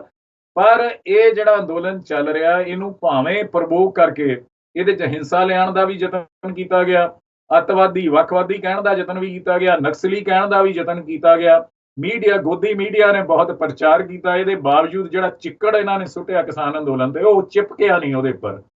26 ਜਨਵਰੀ ਦੀਆਂ ਘਟਨਾਵਾਂ ਦੇ ਬਾਵਜੂਦ ਉਹ ਜਿਹੜੀਆਂ, ਚਾਹੇ ਉਹ ਕਿਸਾਨ ਭਾਈਚਾਰੇ ਦੇ ਵੱਲੋਂ ਵਿਚਰਦੇ ਲੋਕਾਂ ਤੋਂ ਵੀ ਕੁਝ ਗਲਤੀਆਂ ਹੋਈਆਂ, ਪਰ ਇਹਦੇ ਬਾਵਜੂਦ ਜਿੰਨਾ ਚਿੱਕੜ ਸੁੱਟ ਕੇ ਅੰਦੋਲਨ ਨੂੰ ਠੱਪ ਕਰਨਾ, ਇਹਨੂੰ ਕ੍ਰਸ਼ ਕਰਨਾ, ਜੋ ਯਤਨ ਸਾਰੇ ਕੀਤੇ ਗਏ, ਉਹ ਕਾਮਯਾਬ ਨਹੀਂ ਹੋਏ, ਕਿਉਂਕਿ ਅੰਦੋਲਨ ਅਨੁਸ਼ਾਸਿਤ ਹੈ, ਅੰਦੋਲਨ ਪੀਸਫੁਲ ਹੈ, ਡੈਮੋਕ੍ਰੈਟਿਕ ਢੰਗ ਨਾਲ ਲੜ ਰਿਹਾ ਹੈ। ਹੁਣ ਇਹ ਕਨਸੋਆਂ ਇਹ ਮਿਲ ਰਹੀਆਂ ਜਿਹੜੀਆਂ ਕਿ ਕੇਂਦਰ ਸਰਕਾਰ ਦੁਬਾਰਾ ਤੋਂ ਕਿਸਾਨਾਂ ਨਾਲ ਗੱਲ ਕਰਨ ਲਈ ਤਿਆਰ ਹੁੰਦੀ ਜਾ ਰਹੀ ਹੈ। ਉਹਦਾ ਕਾਰਨ ਇਹ ਆ ਕਿ ਯੂਪੀ 'ਚ ਚੋਣਾਂ ਹੋਣ ਵਾਲੀਆਂ 2022 'ਚ 5-7 ਮਹੀਨੇ ਰਹਿੰਦੇ ਆ। ਉਹਦੇ 'ਚ ਜਿਹੜਾ ਕਿਸਾਨ ਫੈਕਟਰ ਉੱਥੇ ਬਹੁਤ ਡੋਮੀਨੇਟ ਫੈਕਟਰ ਹੈ ਯੂਪੀ ਦੇ ਅੰਦਰ। ਕਿਸਾਨ ਦਲਿਤ ਭਾਈਚਾਰੇ ਦੇ ਲੋਕ ਉੱਥੇ ਜਿਹੜੇ ਬਲਾਤਕਾਰ ਹੋਏ, ਹੋਰ ਬਹੁਤ ਸਾਰੀਆਂ ਜ਼ਿਆਦਤੀਆਂ ਦਲਿਤ ਭਾਈਚਾਰੇ ਨਾਲ ਹੋਈਆਂ, ਦਲਿਤ ਭਾਜਪਾ ਨਾਲੋਂ ਟੁੱਟ ਚੁੱਕੇ ਆ। ਕਿਸਾਨ ਤੇ ਜਾਟ ਬਰਾਦਰੀ ਜਿਹੜੀ ਆ, ਉਹ ਜਿਹੜੀ ਆ ਭਾਜਪਾ ਤੋਂ ਟੁੱਟ ਚੁੱਕੀ ਹੈ। ਤੇ ਫਿਰ ਜਿਹੜੀ ਆ ਇਹਨੂੰ ਜਿਹੜੀਆਂ ਵੋਟਾਂ ਜਿਹੜੀਆਂ ਉੱਥੇ ਕਰੋਨਾ ਮਹਾਮਾਰੀ ਨਾਲ ਠੀਕ ਤਰ੍ਹਾਂ ਨਹੀਂ ਨਿਪਟਿਆ, ਗੰਗਾ ਭਰ ਗਈ ਲਾਸ਼ਾਂ ਨਾਲ, ਤੇ ਗੰਗਾ ਦੇ ਕਿਨਾਰੇ ਜਿਹੜੇ ਸ਼ਮਸ਼ਾਨ ਘਾਟ ਬਣ ਗਏ। ਹਿੰਦੂ ਭਾਈਚਾਰਾ ਜਿਹੜੀਆਂ ਆਮ ਤੌਰ ਤੇ ਆਪਣੇ ਮ੍ਰਿਤਕ ਲੋਕਾਂ ਦੀਆਂ ਦੇਹਾਂ ਜਿਹੜੀਆਂ ਉਹਨਾਂ ਦਾ ਸੰਸਕਾਰ ਕਰਦਾ, ਉਹਨਾਂ ਨੂੰ ਦੂਜਾ ਨਹੀਂ ਦਬਾਇਆ ਨਹੀਂ ਜਾਂਦਾ, ਪਰ ਵੱਡੀ ਪੱਧਰ ਤੇ ਇੰਨੇ ਲੋਕ ਮਰ ਗਏ ਕਿ ਉੱਥੇ ਗੰਗਾ ਦੇ ਕਿਨਾਰੇ ਉਹਨਾਂ ਨੂੰ ਦਫਨਾਉਣਾ ਪਿਆ। ਤੁਸੀਂ ਦੇਖੋ ਉਹਨਾਂ ਦੀ ਮਾਨਸਿਕਤਾ ਕਿੰਨੀ ਹੋਈ। ਇਹ ਸਾਰੇ ਫੈਕਟਰ ਕਰਕੇ ਉੱਤਰ ਪ੍ਰਦੇਸ਼ ਦੇ ਵਿੱਚ ਭਾਜਪਾ ਇਸ ਵੇਲੇ ਬਹੁਤ ਦਬਾਅ ਹੇਠ ਹੈ, ਤੇ ਜੇ ਉੱਤਰ ਪ੍ਰਦੇਸ਼ 'ਚ ਭਾਜਪਾ ਹਾਰਦੀ ਹੈ 2022 'ਚ, ਤਾਂ ਮੋਦੀ ਸਰਕਾਰ ਲਈ ਖਤਰਾ ਪੈਦਾ ਹੋ ਜਾਏਗਾ। ਉਹ ਵੀਕ ਹੋ ਜਾਏਗੀ। ਜਿਹੜੇ ਉਹਨਾਂ ਦੇ ਇਰਾਦੇ ਆ ਲੰਮੇ ਸਮੇਂ ਤੱਕ ਸੱਤਾ ਵਿੱਚ ਰਹਿਣ ਦੇ ਜਾਂ ਆਰਐਸਐਸ ਦਾ ਏਜੰਡਾ ਹਿੰਦੂ ਰਾਸ਼ਟਰ ਬਣਾਉਣ ਦਾ, ਇਹ ਸਾਰੀਆਂ ਚੀਜ਼ਾਂ ਠੱਪ ਹੋ ਜਾਣਗੀਆਂ। ਇਸ ਕਰਕੇ ਯੂਪੀ ਉਹਨਾਂ ਦੀ ਉੱਤਰ ਪ੍ਰਦੇਸ਼ ਬਹੁਤ ਅਹਿਮੀਅਤ ਰੱਖਦੀ ਹੈ ਤੇ ਉੱਤਰ ਪ੍ਰਦੇਸ਼ ਦੀਆਂ ਚੋਣਾਂ ਤੋਂ ਪਹਿਲਾਂ ਅਗਲੇ 2-4 ਮਹੀਨਿਆਂ ਦੇ ਅੰਦਰ ਇਹ ਕਿਸਾਨ ਸੰਗਠਨਾਂ ਨਾਲ ਮੁੜ ਤੋਂ ਗੱਲ ਕਰਕੇ ਨਿਬੇੜਨ ਦਾ ਯਤਨ ਕਰਨਗੇ। ਮੈਂ ਇਸ ਕਰਕੇ ਕਹਿ ਰਿਹਾ ਕਿ ਸਾਨੂੰ ਆਪਰੇਸ਼ਨ ਬਲੀ ਸਟਾਰ ਤੋਂ ਇਹ ਸਬਕ ਸਿੱਖਣਾ ਚਾਹੀਦਾ ਕਿ ਕੋਈ ਵੀ ਅੰਦੋਲਨ ਆਖਰੀ ਨਹੀਂ ਹੁੰਦਾ, ਕੋਈ ਵੀ ਮੰਗਾਂ ਆਖਰੀ ਨਹੀਂ ਹੁੰਦੀਆਂ। ਹਰ ਜਿਉਂਦੇ ਭਾਈਚਾਰੇ ਆ, ਉਹ ਸਮੇਂ-ਸਮੇਂ ਕੁਝ ਪ੍ਰਾਪਤੀਆਂ ਕਰਦੇ ਆ, ਕੁਝ ਮੁਸ਼ਕਲਾਂ ਆਉਣ ਵਾਲੇ ਸਮੇਂ 'ਚ ਪੈਦਾ ਹੋ ਜਾਣੀਆਂ, ਉਹਨਾਂ ਨੇ ਲੜਨਾ ਪੈਂਦਾ। ਤੇ ਜਿਹੜਾ ਇਹਦੇ ਲਈ ਸਾਨੂੰ ਪੀਸਫੁਲ ਤੇ ਡੈਮੋਕ੍ਰੈਟਿਕ ਜਿਹੜਾ ਅੰਦੋਲਨ ਹੈ ਉਹ ਜ਼ਿਆਦਾ ਸਾਡੇ ਲਈ ਲਾਭਦਾਇਕ ਸਾਬਤ ਹੋ ਸਕਦਾ। ਇਹਦੇ 'ਚੋਂ ਥੋੜਾ ਬਹੁਤਾ ਸਾਨੂੰ ਸਬਕ ਸਿੱਖਣਾ ਚਾਹੀਦਾ, ਭਾਵੇਂ ਮੇਰੀ ਗੱਲ ਨਾਲ ਬਹੁਤ ਸਾਰੇ ਲੋਕਾਂ ਦੇ ਮਤਭੇਦ ਵੀ ਹੋ ਸਕਦੇ ਆ। ਨਹੀਂ ਸਰ, ਤੁਹਾਡੀ ਗੱਲ ਸੁਣ ਕੇ ਜਿੰਨੀ ਜਾਣਕਾਰੀ ਸਾਨੂੰ ਮਿਲੀ ਹੈ, ਕਿਸੇ ਨੂੰ ਠੇਸ ਵੀ ਪਹੁੰਚੀ ਹੈ, ਮੈਨੂੰ ਲੱਗਦਾ ਹੈ ਜਾਣਕਾਰੀ ਜ਼ਿਆਦਾ ਵੈਲਿਊਬਲ ਹੈ ਅੱਜ ਦੀ ਡੇਟ ਦੇ ਵਿੱਚ। ਮੈਂ ਇੱਥੇ ਇਹ ਵੀ ਦੱਸਣਾ ਚਾਹੁੰਦੀ ਹਾਂ, ਕੋਵਿਡ ਕਰਕੇ ਤੁਸੀਂ ਕੁਛ ਆਪ ਇਹ ਦਰਦ ਮਹਿਸੂਸ ਕੀਤਾ ਹੈ, ਜਿੱਥੇ ਤੁਸੀਂ ਇੱਕ ਪੱਤਰਕਾਰ ਹੋਣ ਦੇ ਨਾਤੇ ਇਹ ਇਤਿਹਾਸ ਸਾਡੇ ਨਾਲ ਇੱਕ ਵਾਰੀ ਫਿਰ ਦੁਹਰਾਇਆ ਹੈ। ਤੁਸੀਂ ਉਹ ਦਰਦ ਨੂੰ ਕੁਝ ਗੀਤਾਂ ਦੇ ਵਿੱਚ ਵੀ ਲਿਖਿਆ ਹੈ, ਮਤਲਬ ਵੱਖ-ਵੱਖ ਆਰਟਿਸਟ ਨੇ, ਭਾਵੇਂ ਉਹ ਦਿਲ ਜਾਨ ਹੋ, ਇਹਨਾਂ ਨੇ ਇਨ ਗੀਤਾਂ ਨੂੰ ਰਿਕਾਰਡ ਵੀ ਕੀਤਾ ਹੈ। ਸਰ, ਇਹਨਾਂ ਦੇ ਬਾਰੇ ਤਾਂ ਅੱਜ ਸਾਨੂੰ ਗੱਲ ਕਰਨ ਦਾ ਮੌਕਾ ਹੀ ਨਹੀਂ ਮਿਲਿਆ, ਬਟ ਜੋ ਆਪਾਂ ਅੱਜ ਇਹ ਮੁੱਦਾ ਚੁੱਕਿਆ ਹੈ, ਬਹੁਤ ਹੀ ਅਹਿਮ ਮੁੱਦਾ, ਖਾਸ ਕਰਕੇ ਸਾਡੀ ਕੌਮ ਲਈ। ਮੈਂ ਇੱਕ ਵਾਰੀ ਫਿਰ ਧੰਨਵਾਦੀ ਹਾਂ ਤੁਹਾਡਾ ਕਿ ਤੁਸੀਂ ਸਾਡੇ ਨਾਲ ਜੁੜ ਕੇ ਇਨ ਚੀਜ਼ਾਂ 'ਤੇ ਆਪਣੇ ਵਿਚਾਰ ਸਾਡੇ ਨਾਲ ਸਾਂਝੇ ਕੀਤੇ। ਜੀ ਤਾਂ ਕਰਦਾ ਤੁਹਾਡੇ ਨਾਲ ਗੱਲ ਕਰਦੀ ਰਹਾਂ, ਬਟ ਅੱਜ ਸਾਨੂੰ ਇੱਥੇ ਸਮਾਂ ਜ਼ਿਆਦਾ ਇਜਾਜ਼ਤ ਨਹੀਂ ਦਿੰਦਾ। ਇੱਕ ਵਾਰੀ ਫਿਰ ਸਤਨਾਮ ਸਿੰਘ ਮਾਨਕ ਜੀ, ਬਹੁਤ ਹੀ ਤੁਹਾਡੇ ਸ਼ੁਕਰਗੁਜ਼ਾਰ ਹਾਂ ਕਿ ਸਾਡੇ ਨਾਲ ਜੁੜੇ। ਜ਼ਰੂਰ ਵਾਪਸ ਆ ਕੇ ਸਾਡੇ ਨਾਲ ਜੁੜੋ ਅਤੇ ਇਨ ਵਿਸ਼ਿਆਂ 'ਤੇ, ਇਨ ਮੁੱਦਿਆਂ 'ਤੇ ਹੋਰ ਸਾਡੇ ਨਾਲ ਇਨਫੋਰਮੇਸ਼ਨ ਸ਼ੇਅਰ ਕਰੋ। ਬਟ ਅੱਜ ਸਾਨੂੰ ਇੱਥੇ ਸਤਿ ਸ਼੍ਰੀ ਅਕਾਲ ਬੁਲਾਉਣੀ ਪੈ ਰਹੀ। Have a good rest of your evening sir. ਸਤਿ ਸ਼੍ਰੀ ਅਕਾਲ। ਸਤਿ ਸ਼੍ਰੀ ਅਕਾਲ ਜੀ। ਮੇਰੇ ਵੱਲੋਂ ਇੱਕ ਵਾਰ ਫਿਰ ਜਸ ਪੰਜਾਬੀ ਦੇ ਦੇਸ਼ ਵਿਦੇਸ਼ ਦੇ ਸਾਰੇ ਦਰਸ਼ਕਾਂ ਸਰੋਤਿਆਂ ਨੂੰ ਬਹੁਤ ਬਹੁਤ ਸ਼ੁਭਕਾਮਨਾਵਾਂ। ਥੈਂਕ ਯੂ ਜੀ, ਥੈਂਕ ਯੂ। ਅਤੇ ਇਹਦੇ ਨਾਲ ਹੀ ਪ੍ਰੋਗਰਾਮ ਦੀ ਸਮਾਪਤੀ ਕਰਦੇ ਹਾਂ। ਇੱਕ ਵਾਰੀ ਫਿਰ ਇਹ ਮੁੱਦਾ ਸਾਡੇ ਲਈ ਸਿਰਫ ਜੂਨ ਦੇ ਕੁਝ ਪਹਿਲੇ ਹਫ਼ਤਿਆਂ ਦੇ ਵਿੱਚ ਨਹੀਂ ਚੁੱਕਿਆ ਜਾਂਦਾ, ਇਹ ਇੱਕ ਔਨਗੋਇੰਗ ਟੌਪਿਕ ਹੈ, ਬਟ ਇਨ ਕੁਝ ਦਿਨਾਂ ਦੇ ਵਿੱਚ ਸਾਡਾ ਪੂਰਾ ਫੋਕਸ ਇਸ ਪਾਸੇ ਲੱਗ ਜਾਂਦਾ ਹੈ। ਉਮੀਦ ਹੈ ਕਿ ਕੁਝ ਜੋ ਸਾਡੀ ਰੀਸੈਂਟ ਪ੍ਰੋਗਰਾਮਿੰਗ ਰਹੀ ਹੈ ਇਸ ਮੁੱਦੇ ਨੂੰ ਲੈ ਕੇ, 1984 ਦੀ ਦੁਰਘਟਨਾਵਾਂ ਨੂੰ ਲੈ ਕੇ, ਤੁਹਾਨੂੰ ਉਹ ਵੇਖ ਕੇ ਥੋੜ੍ਹੀ ਜਿਹੀ ਉਸ ਚੀਜ਼ ਬਾਰੇ ਹੋਰ ਅਵੇਅਰਨੈਸ ਅਤੇ ਇੱਕ ਇਹ ਭਾਵਨਾ ਕਾਇਮ ਰਹੀ ਹੋਏਗੀ ਕਿ ਇਹ ਭਾਵੇਂ ਹੁਣ ਆਲਮੋਸਟ 40 ਸਾਲ ਹੋਣ ਨੂੰ ਆਏ ਹੈ, ਸਾਡੀ ਕੌਮ ਲਈ, ਸਾਡੀ ਕਮਿਊਨਿਟੀ ਲਈ ਇਹ ਇੱਕ ਇਹੋ ਜਿਹਾ ਇਤਿਹਾਸ ਹੈ, ਨਾ ਆਪਾਂ ਭੁੱਲਿਆ ਨਾ ਭੁੱਲਾਂਗੇ। ਇਸ ਚੀਜ਼ ਦੇ ਨਾਲ ਹੀ ਮੈਂ ਪ੍ਰੋਗਰਾਮ ਦੀ ਸਮਾਪਤੀ ਕਰਦੀ ਹਾਂ। ਸਾਡੇ ਲਈ, ਸਾਡੇ ਗੈਸਟ ਲਈ ਕੋਈ ਕੁਐਸਚਨਸ, ਕਮੈਂਟਸ, ਕੰਸਰਨਸ ਤੁਸੀਂ ਸਾਨੂੰ ਲਿਖ ਸਕਦੇ ਹੋ info@justbroadcasting.com, ashmita@justbroadcasting.com। ਹੁਣ ਮੈਨੂੰ ਦਿਓ ਇਜਾਜ਼ਤ। ਸਤਿ ਸ਼੍ਰੀ ਅਕਾਲ।